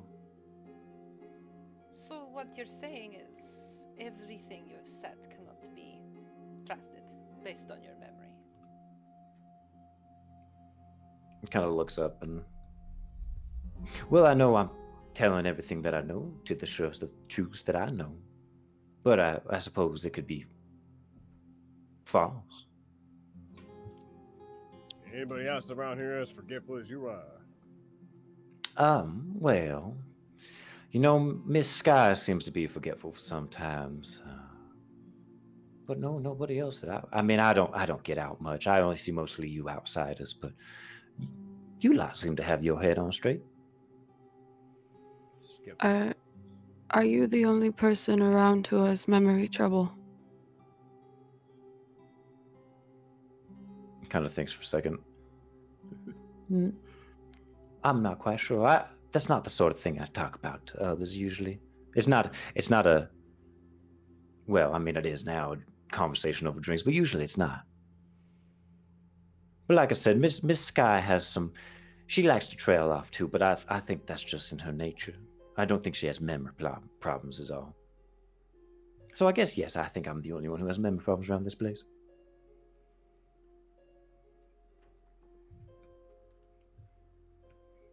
Knock is going to get up from his barrel, scoot his barrel back with his big Goliath ass, scoots it back, and looks over towards the board, and starts walking over towards the board and says, "Thank you so much for the drink. I appreciate it." You are welcome. I have to ask, are you a lot looking for continued lodging around here? This is where most expeditions start from. Generally, yeah, unless you're part of Highball's expedition, and they reside up in the bulwark. They claimed that pretty quickly when they got here. But most adventuring parties, as you can see, you got Duxon over there. He points to this dragonborn. He just recently lost his adventuring party. I think it's a little bit of a sore subject, but he's put a bounty up to kill the thing that killed his party. It took some convincing. That, like I said, I don't think he's too kind on it, but he's been staying here for a few months now. And then you've got got that lot over there, and he points to the three huddled figures. Let me see if I can remember names. You've got Miss Elwyn, and he points to it looks like an elf, strawberry blonde hair that comes to about just past her shoulders. You've got Kristoff, I think. You see a human with spectacles, and his very blonde hair. And he's got like a shock of white that kind of goes through his hair. And then someone says, "And that little fella there, that's Glenn." And he points to another human who does look small compared to him, who's like shaking. I'm just kind of like shaking, and he's like, "Yeah, they just got back not too long ago." Elwyn, I'll spell it out for you. But other than that adventuring party that we sent out, they're the only ones who are taking up residence here at the time being. But I'm sure there's more. There have been some that have come and some that have gone. Some that have not returned. Seems to be kind of a common occurrence around here. Yeah, I hear most people don't come back. How do you have rooms for rent? I sure do. I've got plenty of rooms. If you want your own room, if you want to bunk up together, you can, seeing as your friends. Let me get my rules out. We're not friends. But Miss Wisp said you were. Oh, yeah, we are. Oh, I see. What was your name again? I'm Vodder. Vodder. Pleasure to meet you. I'm Lorne. Hi. Nice to meet you. Extends a big bugbear hand. He reaches out and grabs it and shakes. One thing you notice, Vodder, as you kind of shake his hand, is he's wearing some sort of like corded necklace, and he's got three like vials that are kind of hanging. One of them is green, one is red, and one is blue. That is an interesting necklace. Oh, well, thank you. These are all places, well, some of them are places that I've been. Take a little bit of home with me. Oh, those are very small places. Well, it's just a little bit. It's a little bit of, earth from those places. Oh. Does it look like there's earth in these vials? Like there's soil? Can I get a look at it? Or yeah, make an investigation check. Okay. Investigation. Just a six. You see something in there, though you can't quite tell what it is. I mean, if you look close enough, it does look like dirt. Okay, gray dirt, red dirt. Blue dirt. I thought dirt And was brown. It almost looks like the glass is like tinted. Okay. He doesn't know. Yeah. Mhm. Well, there's many places in Vedranis, so yeah. Yeah. Either way, I can get you set up with some rooms on a weekly basis. 15 gold per week. I'll make sure you're fed and you've got water and drinks to your heart's content included with that 15 gold. Plenty of rooms for you to choose from if you want to do something like that. You can always... How many beds in the rooms? We have some single bedrooms and some double bedrooms. Okay. But if you don't want to spend your time here, I'm sure you can find a nice abandoned little home out there that you can make your own. Maybe. Might require a little, definitely a fixer-upper, but... Like, you can see, like, Vadra is, like, thinking about rooms, and then he's looking at Nock. He's thinking about rooms again. He's like... As soon as the mention of coin is like said, Wisp uncomfortably looks into her like tiny leather satchel, only realizes she's only got 10 gold, and just kind of like shuts it and just like puts it off and just waits to hear what everybody else says. She sleeps on a floor. She doesn't care. How many stories does this establishment have? It looks to be 3. 3. Okay. You can see several flights of stairs that kind of go up behind the bar and kind of like circulate the bar itself. Okay. Excuse me. Okay. Are you okay? And I slap her on the back. Sorry, Captain. I'm imagining it's quite a heavy-handed slap from a big bugbear. Maybe. Kimura gets up and walks over to the bar where Lorne is. Mm-hmm. And says, I wish to inspect your top floor. Absolutely, my dear. You can walk around to your heart's content. And Just if there's any locked rooms, don't go in there. There might be some of the other patrons. We don't want to. They might start. You know how it is. You know how you outsiders are. Right. And she looks at the rest of the party and just says, I won't be long. And she heads back. Can I see the stairs? Can she see the stairs? Yeah. Mm-hmm. Okay, yeah, head straight for the stairs, yeah. Okay. So you begin making your way up the stairs to the second floor, and I think that's actually a good time for a break. We're about halfway through, so let's take a break there. And yeah, we'll be back in like 10 minutes or so. Everybody can get a drink if you need, get some water. Thank you, everybody who's been hanging out with us tonight, by the way. You guys are amazing. Hey, we got a ton of subs early Did we? on. I didn't even... Yeah, Yeah. Kurt, wow, Kivanet, wow. and Seffi both Seffi, gifted a load. I Oh think my 10 each. God. And 10 guys- each. yeah. Yes. So Seffi, Kurt, thank you guys so much. You guys are amazing. Everybody in here is amazing. But we will be back in 10 minutes. Thank you guys so much for hanging out. Don't go anywhere. We're only halfway done. So we will see you guys soon. in a moment. Okay.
and welcome back, everybody. Hope you guys got some drink, some snacks. Hopefully, I don't have any snacks. I just have water and a soda. So, yeah. Last we left off like 10 minutes ago. Last time on Dragon Ball Z, we left Kimura as she was traveling. She was going up to investigate the upper floors of the Sentinel's Rest, leaving you three down to your own devices. We're gonna stick with Kimura for a second. What are you doing? What are you looking for? What's up? Straight to the top floor. What she's trying to do here is ascertain if we do stay here, what is the visibility from the windows? Ooh, okay. So most of the rooms are in the back of the tavern. So you kind of climb the stairs, and there's a couple doors on the back wall, and then there's a long hallway where it's kind of like hotel-esque, where there's just doors and whatnot, and then there's another flight of stairs back behind that with another set of stairs. So there's no, at least that you can see in the hallway, there's no real windows except for like out on the second floor, because it kind of, there's like a banister or whatever that kind of, you can look down and see the first floor. There's walls lining that second floor a bit, but you don't know what it looks like in the actual rooms. Okay, so she's gonna start trying doors, trying to open. Okay. The first one you try is locked, but you immediately go to the second one and it opens. Okay, so just gonna look inside. Window in there? There is. Okay, I'd like to probably unhinge the window and look out of it. I just want to get my visibility. I want to get my scope. Okay. So yeah, you have to unlock it or whatever and lift it. You are facing. Let's see. I'm trying to like orientate myself. You would probably be facing like the east or west. Probably the east side of Vedranis. So as you look out, or sorry, it'd be the north. Sorry, so north or south. The door faces the east, so you can see just bits of the town. The Sentinel's Rest does sit a little bit higher than most of the buildings in Hallow, though you can see the cathedral that you guys passed, and then the watchtower, and then far off into the distance you see that big looming castle. Okay. So there's a decent view. Okay. So, but would you argue that like is the Sentinel's Rest kind of like the highest building in the immediate vicinity? Aside Yeah, from the absolutely. cathedral? Yeah. Absolutely. Mm-hmm. Okay. All right then. Having kind of scoped that, she'll probably just close the window. Probably just look around the room just to see what the general lodgings are like, and then, yeah. Pretty comfortable. You look at the bed, you could get a good night's rest and everything like that. So how it works for you, just so you guys know, and that the viewers know, there are lifestyle qualities that I'm looking at. So you have like wretched, squalid, poor, modest, comfortable, wealthy, and aristocratic. The Sentinel's Rest will give you comfortable. So essentially, the way you live will affect how much hit points you get back on a long rest, how much hit die you get back, and then how hungry and thirsty you are. So the Sentinel's Rest is comfortable, which is 100 everything. So if you stay here, at the end of a long rest, you'll get all your health back and all your starting hit die back, and you won't be hungry or thirsty or anything like that. If you went to like modest, you'd get your maximum hit points back, but you wouldn't get all your starting die back. You'd get 75% of those, and then you'd be peckish and parched. So you wouldn't get a lot of food or whatever, not as much as you would. And then the higher up you go, it costs more, but you actually get like temporary HP. So if you went to wealthy, you would get like 10% of your HP would be temporary HP. And then you're well fed and refreshed and things like that. So as you guys travel in Vedranis, you'll be able to like stay out potentially longer, or if you like run out of rations, you'll be able to like survive longer essentially. Awesome. That's really cool. That's really cool. I like that. I like that. Okay, perfect. Well, having inspected briefly what Kimura wanted to see, she's gonna kind of make haste down back to the rest of the party. Okay. What have you guys been doing? Kimura's not gone for long, but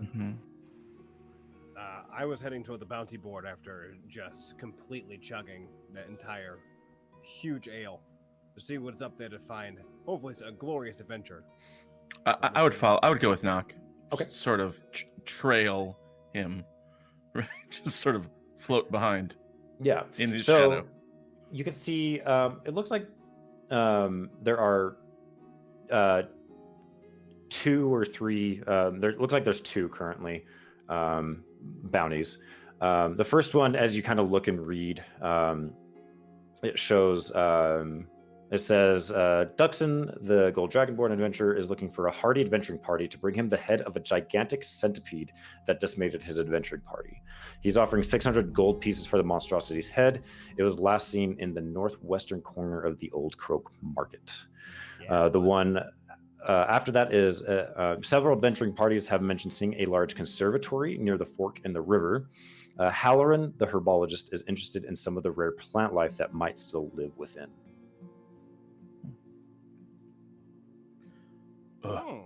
Knock. I'm back. I'm behind you. Hi. Oh, hello there, Vodor. You see this one. And he points at the one with, what was the name? Duxon? Duxon, yeah. Duxun. Oh, okay. Not like the son of a duck, because that's the way my brain spelled it. That's exactly how my brain spelled it too. So Duxon, he sort of points to that name, and he sort of looks over at the Dragonborn sitting at the table and says, That's him. That's that guy. Knock looks down at the bounty, looks back over at him and goes, Yep, that does look like him. I bet you could kill a centipede.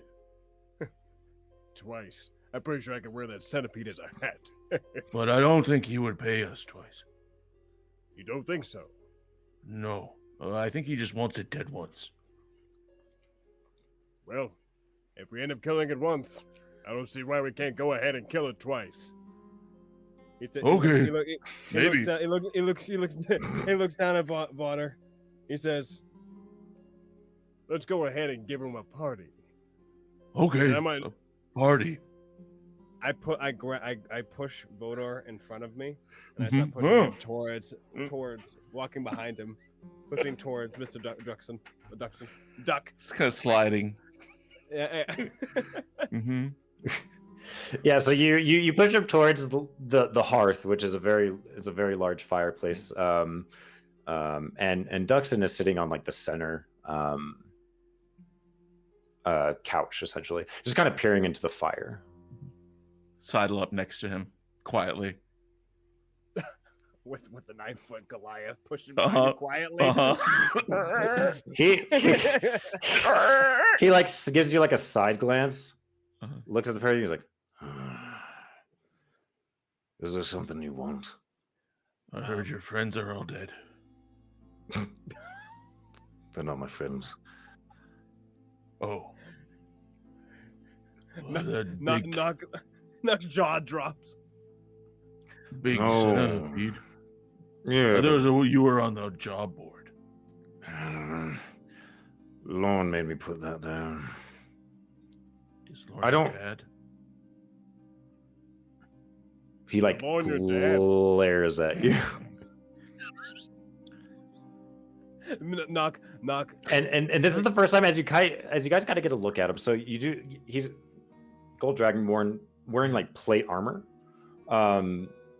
He's got like some like dragon tentacle things or whatever. I don't fucking know what they're called. You know what I'm talking about, though? Yeah, dragon frills. Dragon tentacles. Of course, we all know what the dragon tentacles are. Yeah. Makes sense. Classic dragon trope, tentacles, you know. Who among us has not thought about dragon tentacles? Missed opportunity. Missed opportunity. Bad I hate you all. I'm just kidding. So he's wearing plate armor. He's got like a big like war hammer on his, like leaning against the couch. This is the first time you notice he's missing his left arm. It is completely bandaged, and it's like you can see like there's blood starting to seep through. So it looks like it's a recent wound. Both of you, if you guys are kind of like getting a look on him, Give me an investigation check. Okay. Oh, ooh. Has Kimura come back by this point? I'd say you're walking down about now. Okay, so did you want me to run investigation or hold off for So now? if you would have come walking towards Nock and Vodder, you might be able to get away with it. But this is maybe like right when you're getting down to the bottom of the stairs. Mm.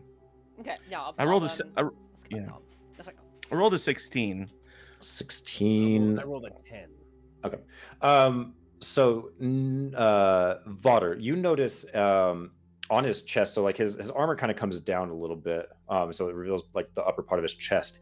You notice a symbol, but it's not like a medallion or anything. It is like a scarification tattoo that has been like pricked like and scarred into his like scaly skin. You do even recognize it. Oh. You see the unmistakable it looks like a blade and there's like blood running off of it. Oh yeah. Okay. This is the symbol of Ilzoros. Right. Who's another one of the lost gods. You are a follower of Justice's blade. Well, I see you've got eyes. I do, 2 of them. He's proud But of you it as only well. have 1 arm. What happened to your arm? That fucking bug took it. What do you think? Oh. Are you still hurt? Do you need medical attention? I mean, it'll get better. It always does. Until it doesn't. Until you die. Can I touch it? Don't No. touch the man's wounded arm. What? Have some sensitivity there. I want to help it stop bleeding. Kind of like narrows his eyes. He's like, who the fuck are you anyway? I'm Vodder. I am a cleric of Valoon. This is my friend Nock. He's very big. How you doing, Scaly Feather? Yeah. And then he points at Wisp, and if Kimura's back down by then. They're with us too. And he points at Wisp. She's my friend. I see. So you just want to kill the bug, do you? Is that why you come to bug me? No pun intended. Fuck. Made a joke. That was unintentional. Nock looks very unamused. He grabs a paper and goes, "You need a crew, right? I believe that this right here says that you need a bug. You have a bug problem, but we have a problem as well. We're trying to here to retain glory, and right there, that wonderful little head that you're looking for will make a wonderful hat. And I would love to have one of them antennas as well. So you need a crew." I mean, I'm in no shape to go and take care of this thing. You're gonna have to do it yourself if you want the fucking money. And how many you try to go ahead and fight this thing off prior? 5. Oh. As Nock turns to Vodor. Yeah, Look. but you're very big. Oh, sorry. Go ahead. Lord made me put that fucking thing up there. Make it sound nice. Get my friends their revenge or whatever the fuck. I just want my fucking arm back, okay? I'll give you 600 fucking gold if you bring me my fucking arm back. From inside the bug? I don't know if I fucking ate it or not. Probably, sure. Cut it open, get my fucking arm back. I don't care if it's a skeleton. Bring it fucking back. And I'll give you 600 gold. Have you sent anyone else? He kind of... Is there anybody else you think that could do this? Certainly not them. And he like nods his head back to the party, like on the table, or at the table. They're not dancing on the table or anything. They're just at the table. Right. How far into the city is it? Let me look. Let me think. Hold on. I need to go to... Wait, hold on. And I'm going to turn around and I'm going to wave Wisp and Kimura over. You should be here too. Captain? Yes. This man wants us to kill a bug. A very big one. Yes. How big? I point to his arm, or where his arm used to be. Ha! Ha! Nerd. So he kind of looks.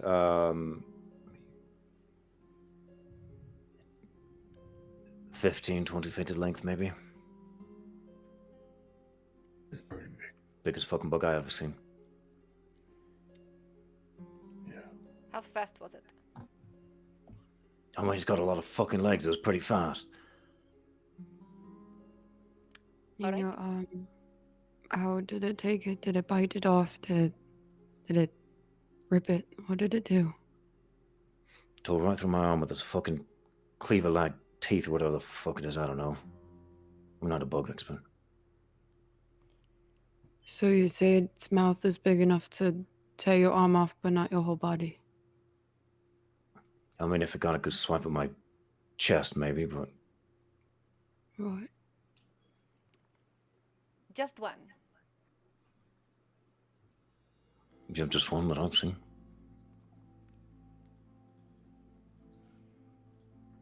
There might be more of them out there. It didn't seem to have any arcane abilities, any hidden talents, anything that surprised you. The bug wasn't a fucking wizard, I'll tell you that much. Are you sure? I don't fucking know. It didn't do anything magical. Okay, I don't know.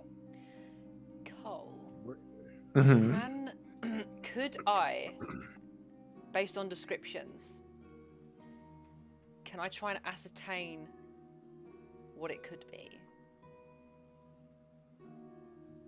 Other than a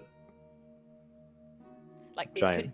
could it be a creature that I have come up across before?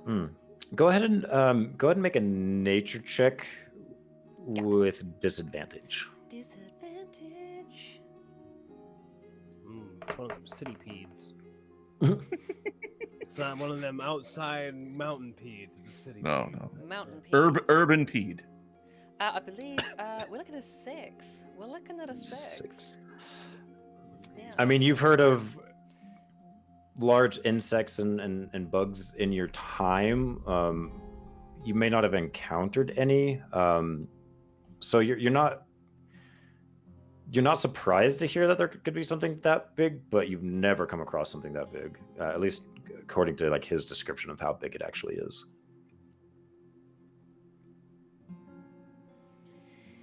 All right, well, I am up to the task, and clearly we need the money. You don't have a map of the city, do you? We'll show where it is. No, but you can go talk to that halfling over there at the table. He might have something. All I know is it's about 4 days into the market. You head off the road through the gate to the northwest. Follow that road, and when you come to a fork, make a right. Take it back northwest, or northeast, rather. Cluster of homes, buildings. Looks like shit. That's what we found it, at least. Okay. Well, if we come back with your arm, then maybe I can put it back on. I have healing magic. You bring my arm back, and I'll let you try. Okay. I'd like Maybe. that. Maybe. Maybe not. Hold on. 600 gold is a lot of money. Yeah. You want less? I'll give you less if you want it. No. Whoa, hey, less. I don't think we're gonna do less. 600 sounds fine. Yeah. I am not disputing the amount or dictating that it is unfair. However, it is a lot of money. How do we know you're not just trying to entice us? I'm trying to entice you to get my fucking arm back. You would Can I need, roll insight check while she's having this conversation with him? Yeah, sure. You would need something punchy, something big, like 600 gold, in order to entice anybody around here to go up against whatever it was that did that to your arm. So, how do I know 600 gold is material? Do you want me to show it to you? Trust me, Yes. just listen. I don't need the money. My beliefs are in fighting and dying fighting. If I can get my arm back, I can get out there and start fucking fighting again. That's why I'm here. I don't need the money. I just need to be back on my feet. Touching. That still does not answer my question.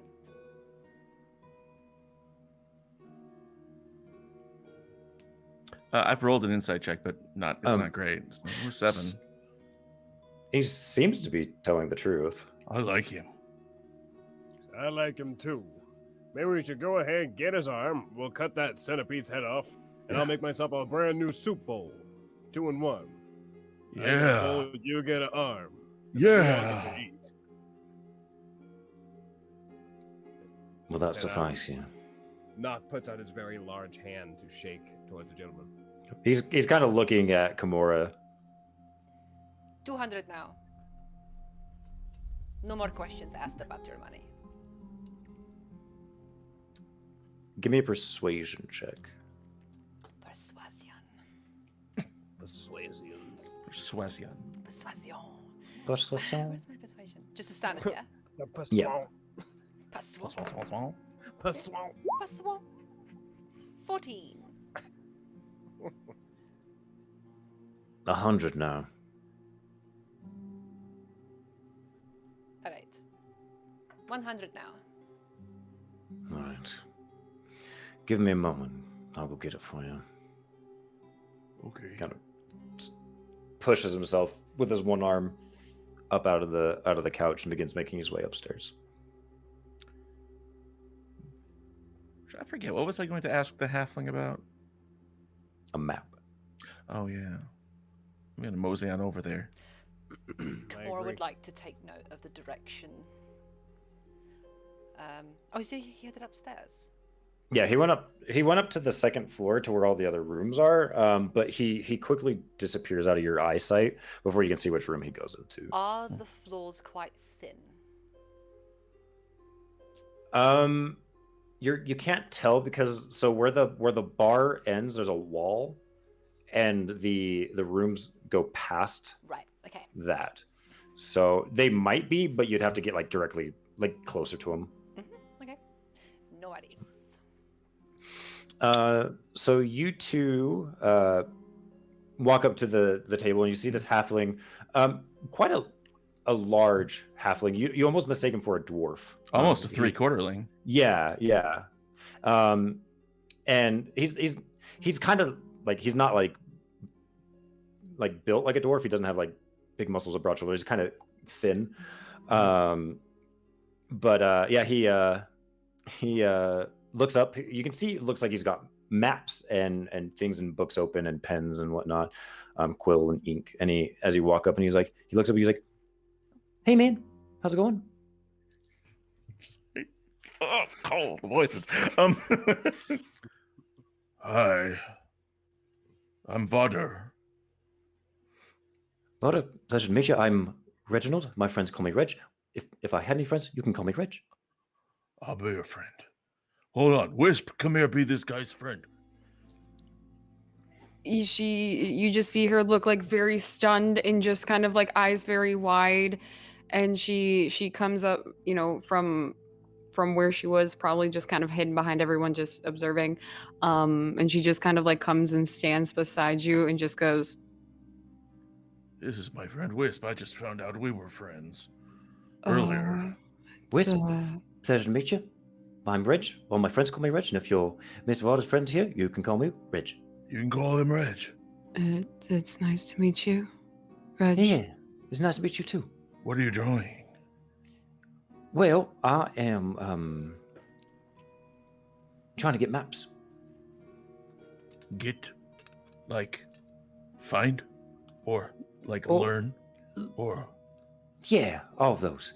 Look, you see, and he kind of like just goes right into it, like turns this map towards you. He's like, you see, I'm part of the Cartographers Guild, and well, as you probably know, Vedranis hasn't been around for a long time, about 100 years to be precise. And we know we have all the maps of when it was before everything, and so we're trying to figure out what has changed, if anything's changed, and trying to map it all out. And yeah, Oh, we were looking for a place, a market. I forget what it was called. Yeah, the old Cook Market. Yeah, nasty place that. Why? Bad prices. No, the market's not really in. Well, it's not really in service anymore. You see, the market's a bit of a funny name. It's not just a market; it's a whole, district of the city. Take you about more than a week to get across the whole place. The market's just one small bit, you see. And the thing is there's a plague going on in there. So I've heard from Highball's expedition. They don't really talk to me much anymore. With the whole reclamation project and everything, they don't really like us cartographers very much. I don't know why, but anyway, there's a big plague going on. So a lot of sick people and stuff. And if you get too close to them, they get mean. And if they're not mean, if they get too close to them, the doctors get after you.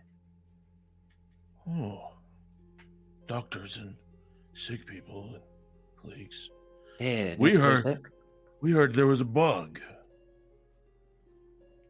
A big bug. But how would we get there if we wanted to go to this place with the sick people? Well, make sure you cover your mouth and make sure you're not breathing in too much air or anything like that. Not right now. You're safe here, man. Oh, okay. But yeah, if people are coughing and whatnot, you just stay away. Okay, but how do we get there from here? Well, Duxon came by and told me about it. I don't know why. He never talked to me before, but he came and showed me where this was, and he kind of like points, like it's a very rough map. You can see there are like huge chunks of like actual map missing where it has not been drawn in yet. But there is a partial map, and you can see where it says Old Croak Market, and it shows like north to northeast of like the map that he has in like a cardinal direction. And then there's like an indicator, or there's like a, looks like he's drawn like something or whatnot on the map, and he's like, yeah, you're looking for it right here, man. So this place is well, it's not really much of anything really. So I've heard it's just a bunch of houses, and I think people used to live there. I don't think people live there anymore if there's a big bug. But yeah, I mean, it's not actually that hard to find. You're not really likely to get lost as long as you follow the road. Don't go off the road. Don't go off the road. Not unless you want to get there, unless you're going to get lost. I mean, I'm sure you can go off the road if you really want to, but if you do, you're just not going to get to the place. Okay. So you follow the road northwest, for about 3 days. And according to the map and what Doxon told me, once you get to the fork in the road, you'll make a turn to the northeast. You'll travel that for about another day, and so then you should get to that area there. All right. Okay, you talk very fast. Yeah, that's what people told me. I got it. The water. I got it. Good. She got it. Okay, bye. Oh. I turn and walk away. And I immediately like look at Vaughter and then look down at him and kind of like meet his gaze very awkwardly and just go, your maps are nice. And I turn around and he like smiles at that. Did you say anything, Knock, or Knock's also there? That's why I'm there watching everything negotiated. I'm just watching everything go down with this little halfling because I'm thinking I'm too big. I don't want to go ahead and scare him, so I'm just right. As you guys like walk away, he's like, "Man, those are real nice. Those are real nice guys." friends, yeah. And he kind of like goes back to like to his mapping and whatnot.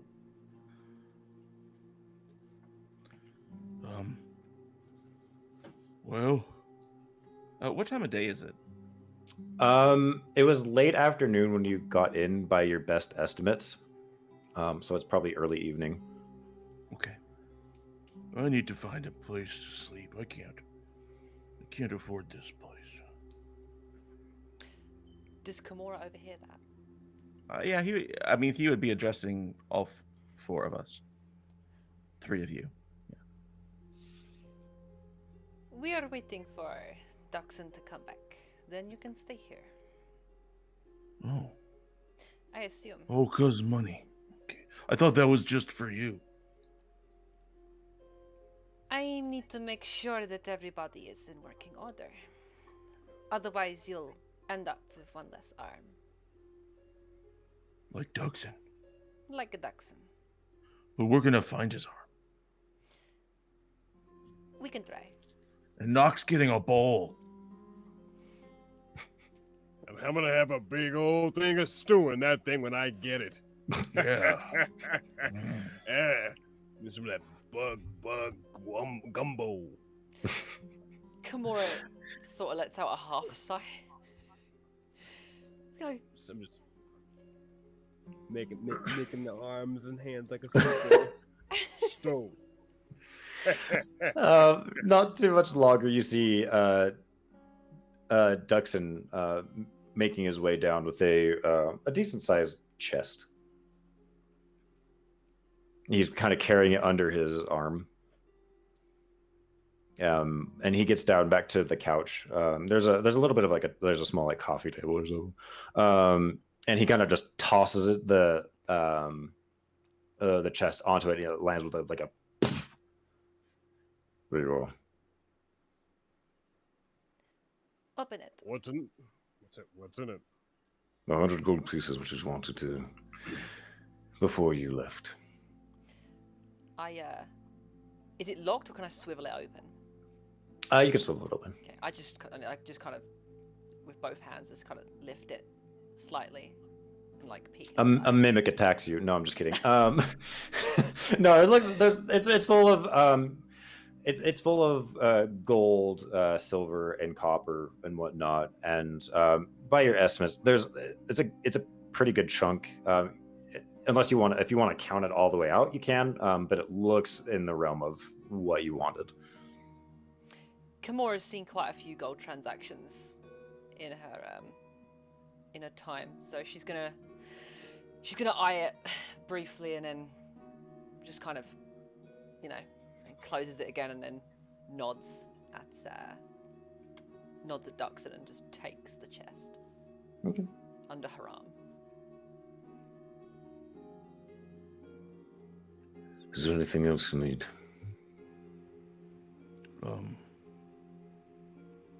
No. All right, well, leave me to my piece then. Okay, bye. Kimura takes the chest over to Lorne. Is Lorne still at the bar? Yeah. Okay. Takes the chest over to Lorne and just like plonks it down on the bar. She goes, "How much for top floor lodgings?" 15 gold a week. 15 a week. Per person? Per room. If you want to bunk up, 15. Up to you.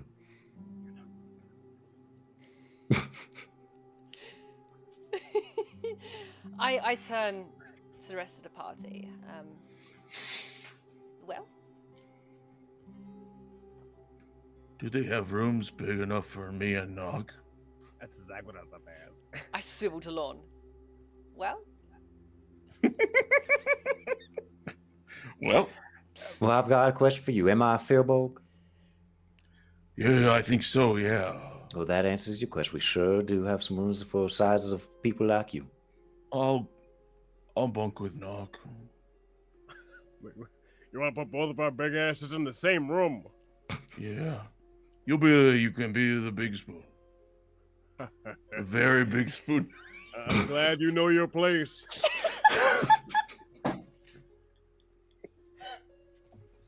It's so rare that I get to be the little spoon. I'm 6.5 feet tall. Oh my god.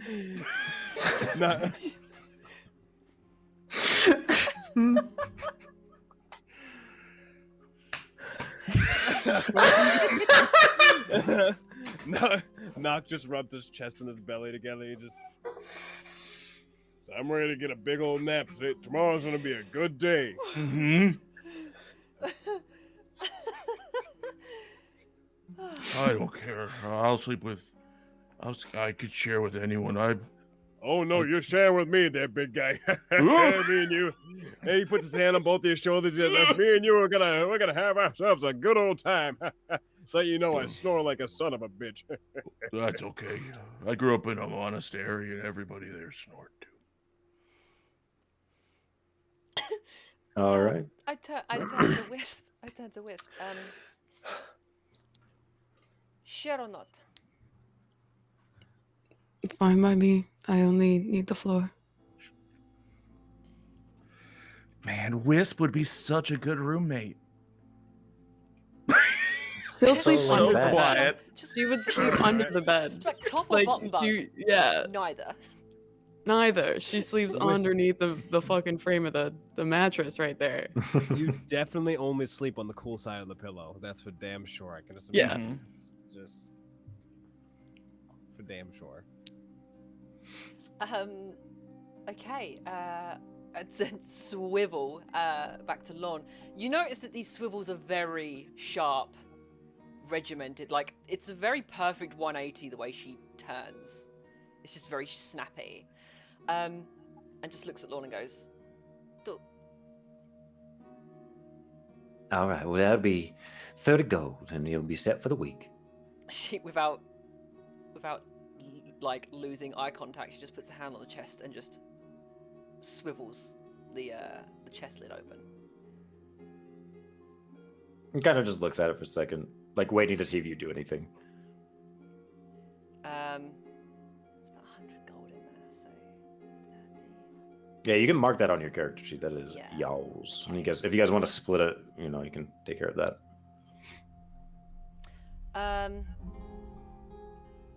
I'm gonna say take 30, and does lodgings include food and drink? Yes, ma'am, it sure does. Breakfast, lunch, and dinner to your heart's content. Okay. Oh boy. So I kind of just scoop some out and just start counting it across, and then once I'm done with that, just again with eye contact, shut the lid. He kind of counts and he's like, so you took Duxon up on his offer. I see that's real nice. Seeing you outsiders all working together brings a warmth to my heart. Could be a good deal for you.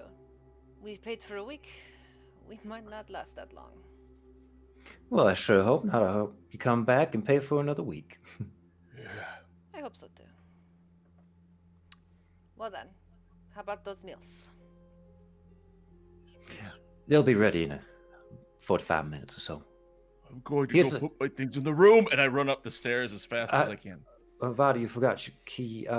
He's already gone. Knock uses very big hands to go ahead and grab the key. It's like one key is like the size of your finger. Like Wait, legs And we're- spinning.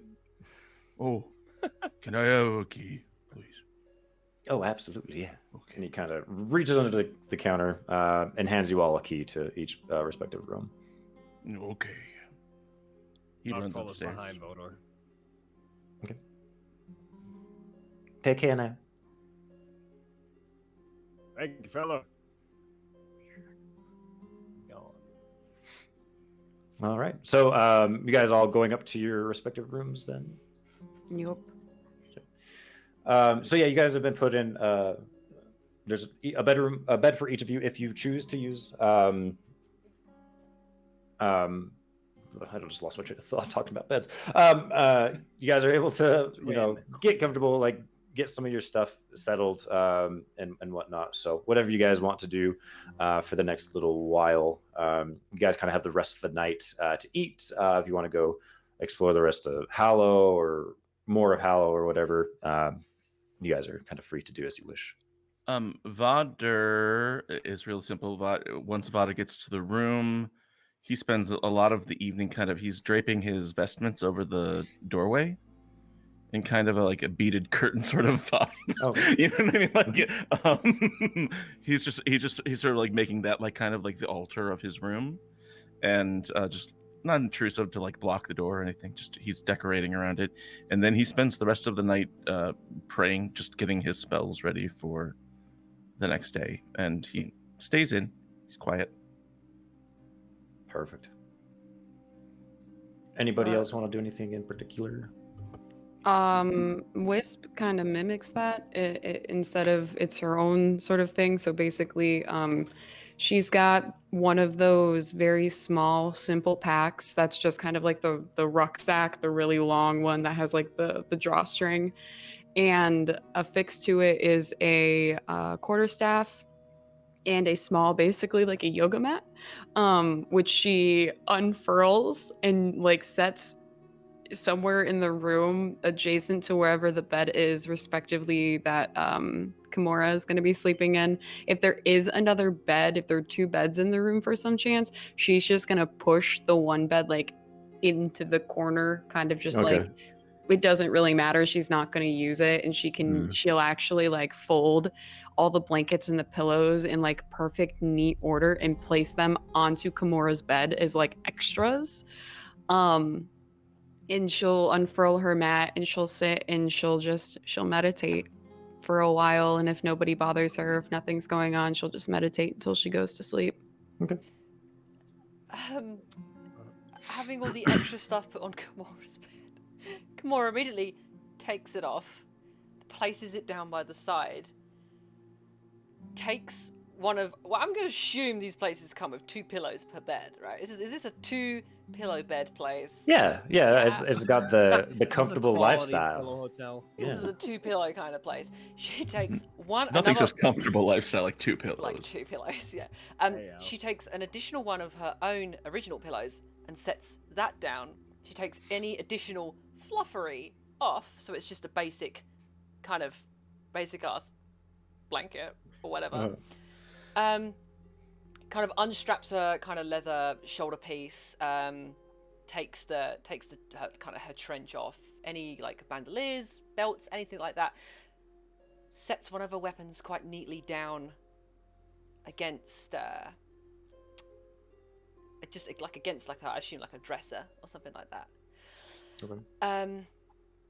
Unties her boots, puts them very neatly at the end of the bed, and then she kind of just lays back, tucks her smaller weapon under the last remaining pillow, and she kind of lays there, one foot crossed over the other, and just kind of arms placed just gently on her center person, and then just kind of stares at the ceiling and then slowly closes her eyes. Okay. Nock gets into the room and takes off his top piece of his armor and just lets it slam onto the ground to hear all the bones and teeth and other trinkets that are hanging from that armor hit the ground with a chime sound.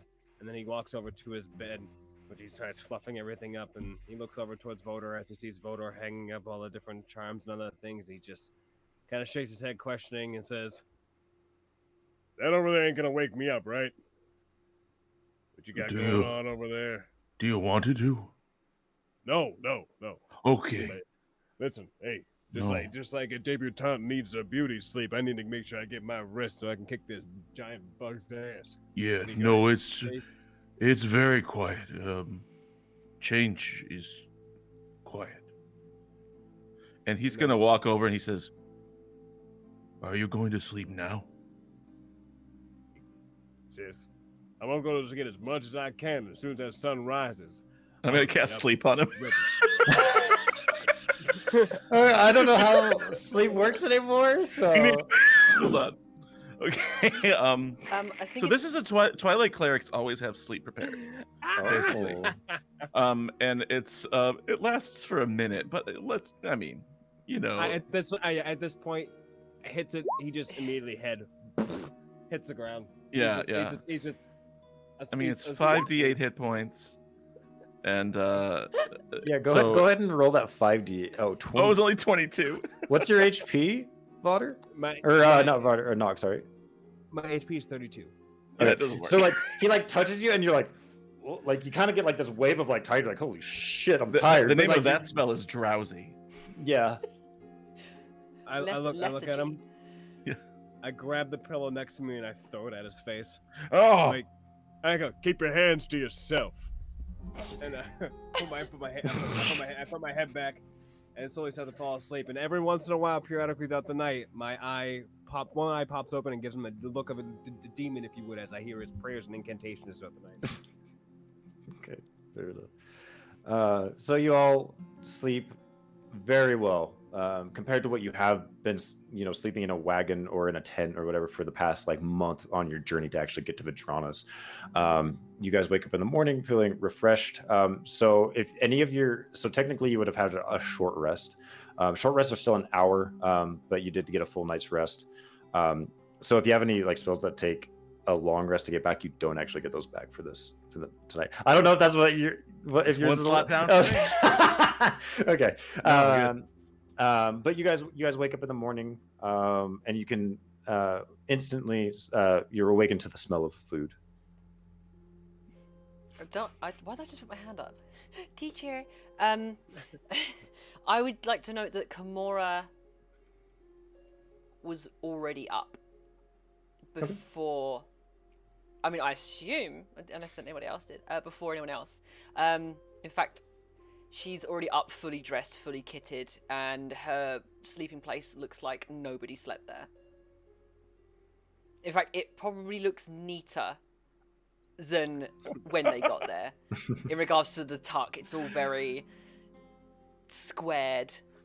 Hospital corners, yeah. And she's I don't know how light of a sleeper Wisp is, but Kimura also did some light calisthenics in the room before going downstairs and kind of going out into it. Does the building kind of, is the front of it right against the courtyard, like the main kind of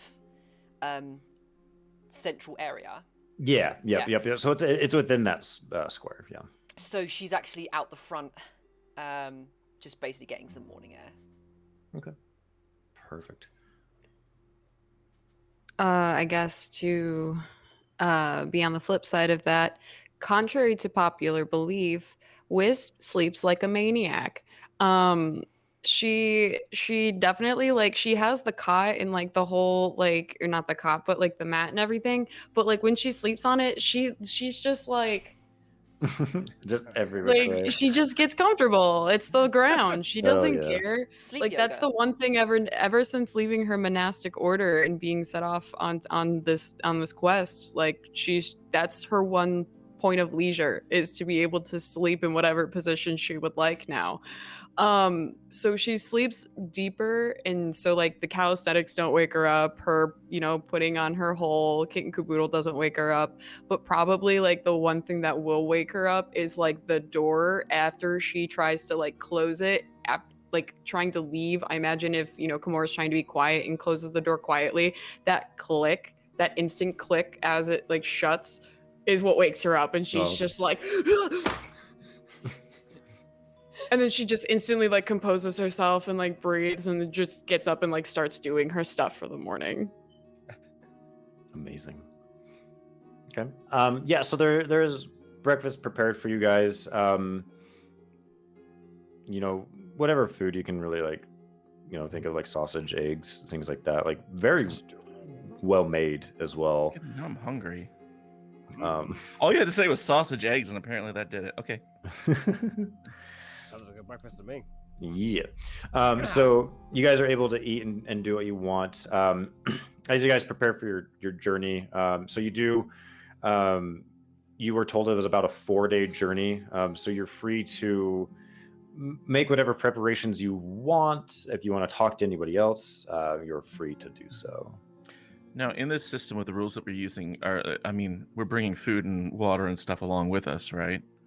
That would be the assumption, yeah. So this system does differentiate water and food. Okay. So I would say like rations or food, and if you have like a water skin or canteen or something, I would say like a water skin would last you, I don't know exactly, we'll have to kind of figure it out, but it would last you probably like several days to a week, depending on how much you're drinking, I would assume, maybe like half a week. A water skin holds 4 pints of liquid. So I don't know how much y'all drink, how much water y'all drink, but I would say like 2 days. A water skin could last someone like realistically, I think 2 days. We ration it. And that's like trying to ration it for as long as possible. But if like you're casually drinking, I would say like a day and a half. Okay. Yeah, and I can make a note of that if that's what the rule, like if that's what you guys decide. And so you probably would have to get more water than that, or find water along your way. So we have to go to the creek to fill up our canteen, is what you're telling us? If you can find a creek, the water pump. Yes. The water pump. Yeah. You all are all bad. All of you are all bad. All rotten fruit.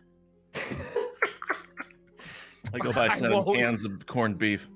I'm gonna A stew, a bag stew. Bag of Yeah. and baked beans. Yeah, I don't have a pocket Yeah. stew that's been in my Bring- pocket for 4 weeks. bring the cans. Oh god.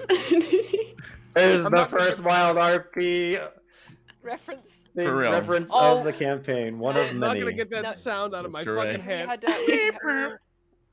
We had Knock of the Mountain earlier as well. Yeah, That's we did. true, That's and true. yeah. Did have Knock on the Did Mountain. we have Knock on the Mountain? That Yeah. didn't- It was in that chat. Yeah. Fuck. Ugh. We're all opportunists. It What, didn't what, take what do we long. want from us? Like I think that Vadr would assume that Captain Kimura has already like anticipated the need for supplies. But he would go and check with her and be like, Are we going to buy food and water? he sort of assumes she's in charge. Just because of the way she negotiated the room thing. Don't do that to me. Yes. Colt, could I have made arrangements? No. Well, actually, I'm up early. So is Lorne about? Oh yeah. Hmm. Okay. I'd like to make arrangements with Lorne for takeaway. Oh, okay. Can I get that in a box? Well, I mean, if you want a large wood crate to put it in, but that might be kind of hard to lug around. I can put in some cloth sacks for you if you like, though. Might not last long, though. Might only last a day or so. So make sure you eat it today. She just like nods, just acknowledges. Okay. So I will say that you've gotten 4 extra rations of food, essentially. Assuming that you do eat those today, because, like I said, they'd probably not be the greatest thing to eat like several days in. I will say, just because I don't know if everyone knows, but starting equipment, you get 10 days worth of rations. So everybody has 10 days worth of rations on them already. So I would assume that would be because we were prepared in some respect for this. Duh. But are there shops around? Did we see anything like that? A place to buy more provisions or anything that we might need? I don't think you didn't see anything, but you could maybe ask Lauren, and he might have something. Wisp won't. I think she's comfortable because she knows what she needs to contain, because she probably eats like a half a ration a day if she absolutely needed to, like if she's trying to fast or something. Mm-hmm. But I will keep an eye out as we are leaving, or any time, as we are trying to traverse where we're going through, for the first available thing that looks like a viable shop or somebody selling things that look survival-y. Yeah, you do as you're kind of walking about, like on the opposite side of the square from the Sentinel's Rest, you see a what looks like a shop. You notice it mainly because there's like an open and closed sign, and it gets like turned to open as like you're kind of walking past it. And you look up and you see a sign that says "The Wayfarer's Spoils." I'll be right back. And she'll just walk inside. She'll just walk across and go inside. It seems to be open. Yep. So you walk in. There's a little a bell. As you open the door, it's a modest-sized store that you can see. A lot of the shelves are empty, though you do see some adventuring gear, like a ramshackle of older, kind of worn-down weapons, and things like that. As you walk in a little bit more and get a good look, you see another Air Ganassi, actually, and she's got the sky blue skin. Her hair, other than dreads, is like a mass of curls, and she's got like blue, like freckles on her face, and she's like, "Haha, morning. How are you?" I'm fine. How are you? I'm doing quite well, actually. Funny to see another Air Ganassi here. Yeah, actually, I haven't seen one in quite some time. I could say the same. Do you have traveling rations here? Do you have, and she just kind of like looks around at like a lot of empty shelves. We have some things, yes. I have some things, yes. What exactly are you looking for? Rations and perhaps maybe some more rope, if you have that. Let's see. And she kind of like, let me see what I have in the back. And she kind of walks behind the counter into another room, and she comes back with a couple like handfuls of things. She kind of sets it down. She's like, I have got 3 rations currently, and I've got 15 feet of rope. And you can see like this rope, like that looks like it has been like frayed or cut or something. Looks like there used to be probably more, but there's not quite enough. How much for all of it? Let's see. So rations will just be the standard price. And I don't know how much rope is. Okay. She will look at the rations and then look at the rope, and then look back at the rations and look at her pocket. She'll take out 2 gold pieces, lay it on the table, and just only lay a hand on the rope. And she'll say, thank you for looking. The rope will be enough. Thank you. Okay. Yeah. I dare say I can get rid of the rope for about 2 silver. She just puts down 2 gold and then takes the rope. That's too much. No, it's fine. What was your name? Wisp. Wisp. Sky. Pleasure to meet you. Nice to meet you. Do you have a second for a question? Absolutely. I've got plenty of time. Is coin the predominant way to get goods around here? Or do people take barter out in the city? Usually, yeah.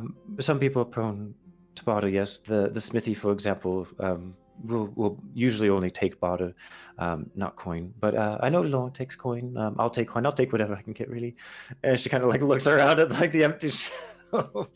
Yeah. Out there in the city, are there more places like this, or does it kind of get wild as you go off more and more?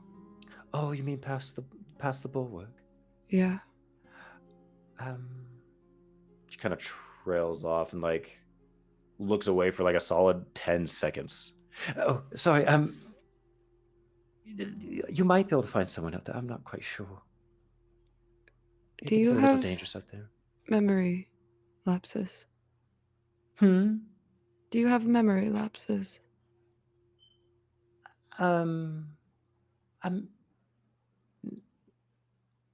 I just sometimes forget my words. I forget my place, really. My memory's quite sound, though.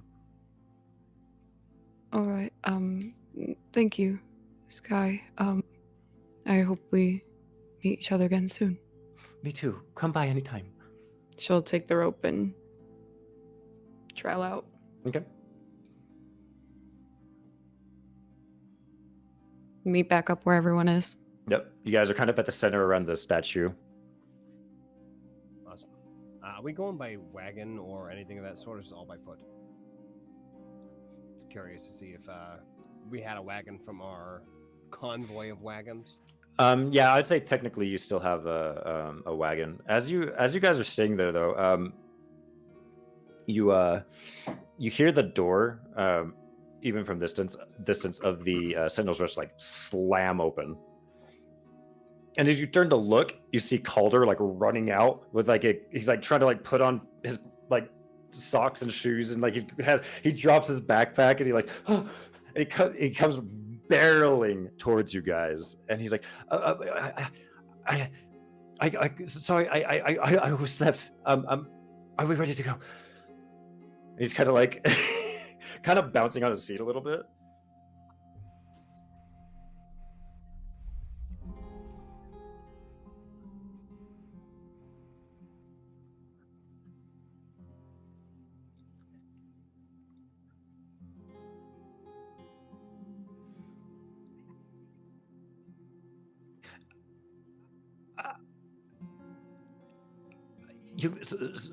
So I can come with you. Calder, what are you looking for? What? I was looking for you. No. I mean here in Vedranis. I don't really know, actually. I'm not even know if I'm looking for anything. Yeah. Okay. It's not gonna be safe. Well, I mean, if I'm with you, I mean, you protect me against those wolves. I'm sure we'll be fine. Also, Isla, I don't think chat can hear you. We can't hear her now. I can. Hello. I can. Hello? There it is. Yeah. Can chat hear Isla now? Should be able to. I just keep forgetting to unmute my mic because I've got a separate line. Okay. Midway through Calder speaking, she just puts a hand up to interrupt. This is correct. We did protect you from the wolves. You are a liability. I mean, I wouldn't say that. And you can kind of see like the frown growing on his face. Punch my hand. Are you talking to Calder? Mm-hmm. He brings his hand to like his chest and like slowly like opens his hand, and as like the first time you probably like really got a look, he's got like incredibly fucking long fingers, like very like, and you kind of look at him and he's got like all his limbs are extremely long and lanky, like almost unnaturally long. Just but he puts his around. hand, he's got piano playing fingers, and he he puts his hand out like, but it's kind of like shaking. Do you know how to throw a punch?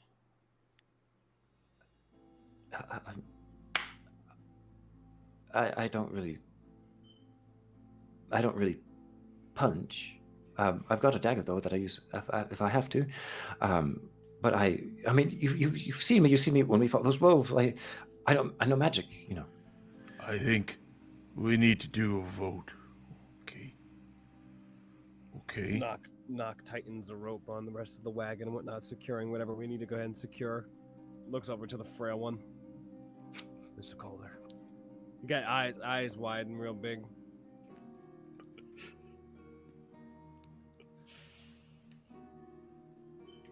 So, we're gonna take a vote to see if this man's gonna go ahead and have our backs. I don't know about the rest of you.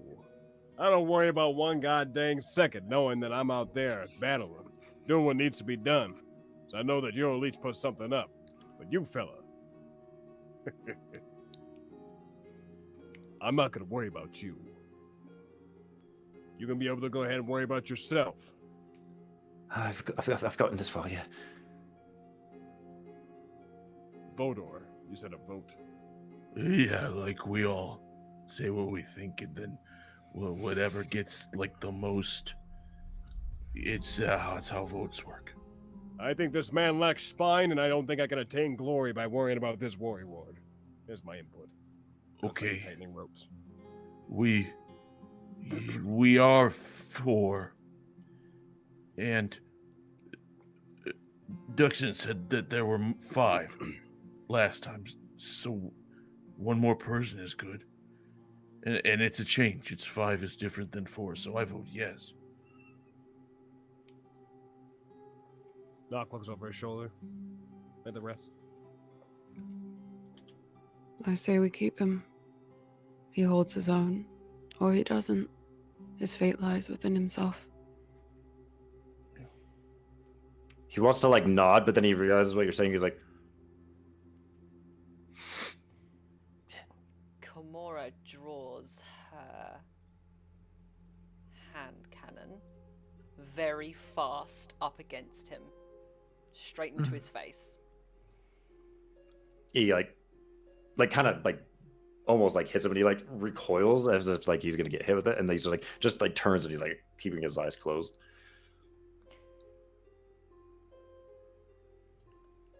Elysian is only as strong as his weakest member.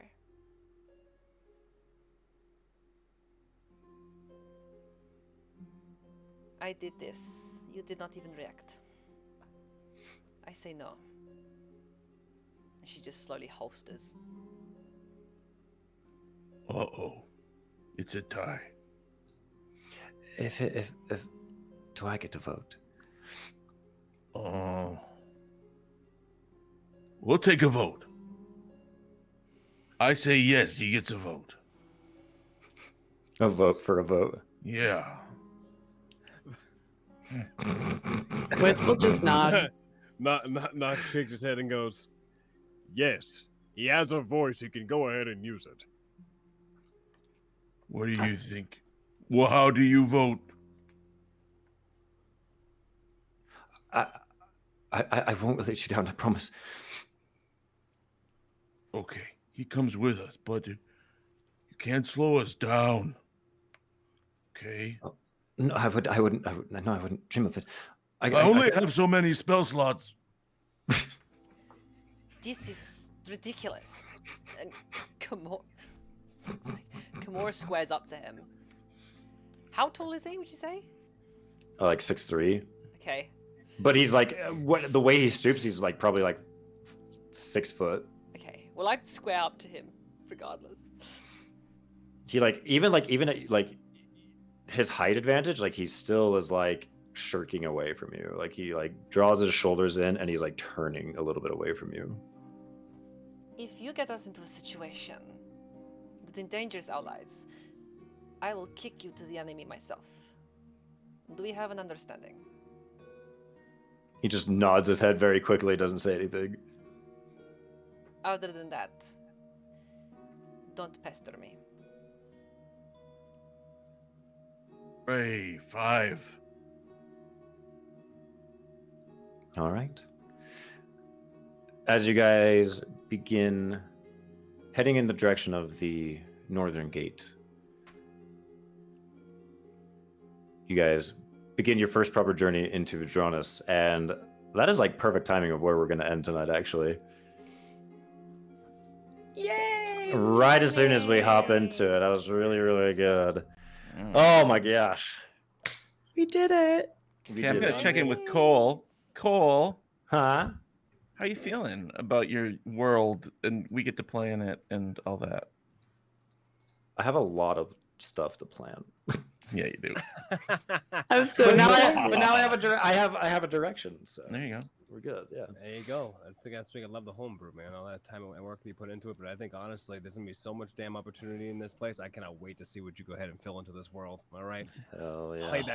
play that almighty. I'm already seeing things like crossing, and I'm like, oh, okay, all right, what's good? Yep. So yeah, we'll see what you guys have in store for your first proper journey into Vedranis next week. Thank you everybody for hanging out. I do want to just go around one more time.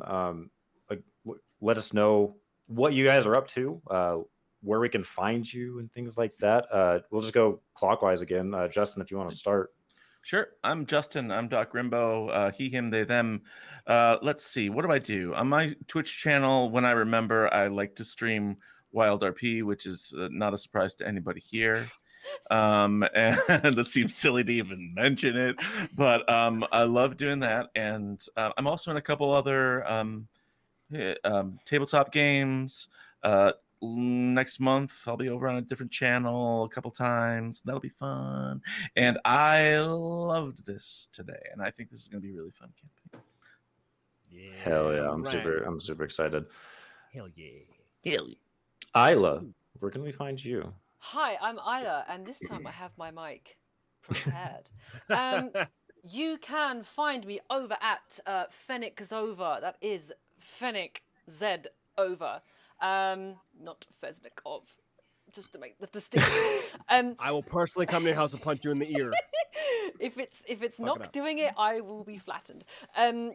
Yeah, so you can find me on my channel Fennec Zova, where I generally, though I haven't recently, but I will be getting back into it, streaming, surprise, surprise, Wild RP. Cowboy fun for the family. Other than that, yeehaw. Other than that, you can find me on Sundays over on Kuvanet's channel, where we play the Spy Game, which is a D&D 5th edition based game, but set on real Earth during real times, where we play spies, and I play Phoenix, the hacker. I like to pretend I'm cool and drink coffee. That's which might actually just be me in real life. But other than that, you will see me here again every Thursday forever. Hopefully being Captain Kimura Thunderfawn and not dying, hopefully. But yeah, and I just want to say thank you for everyone for being here today. So yeah. Hell yeah. Derek, where can I find you, man? That's me. Hello, everybody. Thank you so much for again for journeying with us on this wonderful thing we got started on here. InfiniteRP is going to be absolutely great. My name is Derek again from atop Derek Mountain. I am a streamer on Twitch, eclectic brown man as well as dad, and a lover of all things RP. I am avidly on Wild RP at the moment. I wouldn't consider myself an RP streamer, more or less variety. I enjoy a lot of things, a lot of shooters, a lot of story-based games, RPGs from Japanese RPGs all the way to TTRPGs. So this is my first time ever doing something like this. So please bear with myself because I do my best to bear with it every day. You're doing amazing. And it's difficult. You guys are the best. Thank you so much again for being here. Hell yeah. And Ray, where can we find you? Oh, hey, I'm Ray, or With a Brick. You can find me over on my channel. With a Brick with 2 Ks. It's pretty simple. That's me everywhere, literally everywhere. Just search for it. You'll find me somewhere. But over there, I'm also a variety streamer with a focus on role playing. I do Wild RP as well, but I also play shooters and puzzle games. And sometimes, like today, I randomly go live and paint myself blue. So if you're into any of those things, go give me a follow. Come watch and hang out. But this has been so much fun. I love everyone's little nuances and their characters. It's so great, especially all the NPCs. I don't think I've written down as many names in about 3 hours as I have today. It's wonderful. Don't stop. I love it. Keep throwing them at me. But once again, thank you to everyone being here, and thank you to, of course, Lacuna for putting on this amazing adventure for us, because this is super cool, and homebrew worlds are super fun to find out. So I can't wait. Thanks again. This has been super absolutely. fun. Thank you guys for being here. It's so exciting just to see this like accumulate and finally be a thing. So again, thank you everybody for being here. I am Lacuna. Cole, you can call me whatever you want, I guess.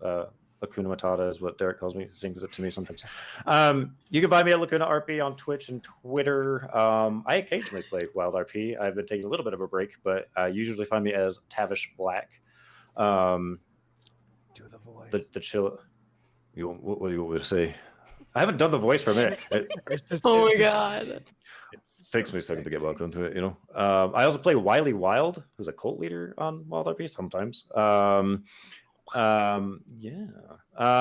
I usually stream sometimes. I don't stream much anymore. I've been so busy prepping this, but the thing is, I will probably be streaming some DM prep over the weeks and whatnot. So make sure you tune into our channel, my channel for that. Get some insight, maybe a little bit insider bits. And yeah, that's about it for me. So again, thank you everybody for being here. Thank you guys so much for hanging out with us, and we'll see you guys next week. Indeed, hopefully. Yes. Oh, one last thing. I think it's very important that we have an epic shout out for two wonderful people that have Oh, made this absolutely. wonderful Yes, thing please. look so goddamn good. Like, I think every single one of us might even have a hard time putting this into words. AC and Nada Zoo, Unshuttered. The work that you put into this to make this look the way that you have, it looks utterly pristine. We couldn't have asked for more talented people to be a part of this journey along with us. So thank you so much. I don't want to speak for everybody. I'm pretty sure everyone gets to speak no, for yeah, themselves. No, you do. Thank It's you. amazing. A Thank doubt. All the artwork, all the overlays, fantastic freaking work. Amazing. It's what's helping bring this whole package down into a just a beautiful present under the Christmas tree, you know, that sort of thing. But yeah, absolutely, visually loving it. Fantastic work. So amazing. They've been so lovely to work with. Like, they've been amazing. So please give them some love as much as you can, because they 100% fully deserve it. So All of it, guys. all right, well, that will do it for tonight. Make sure you tune in next week, same time, same place, and I hope everybody has a lovely night. We'll see you guys next time. bye. Bye, guys. Goodbye. Sayonara. Bye. Bye-bye.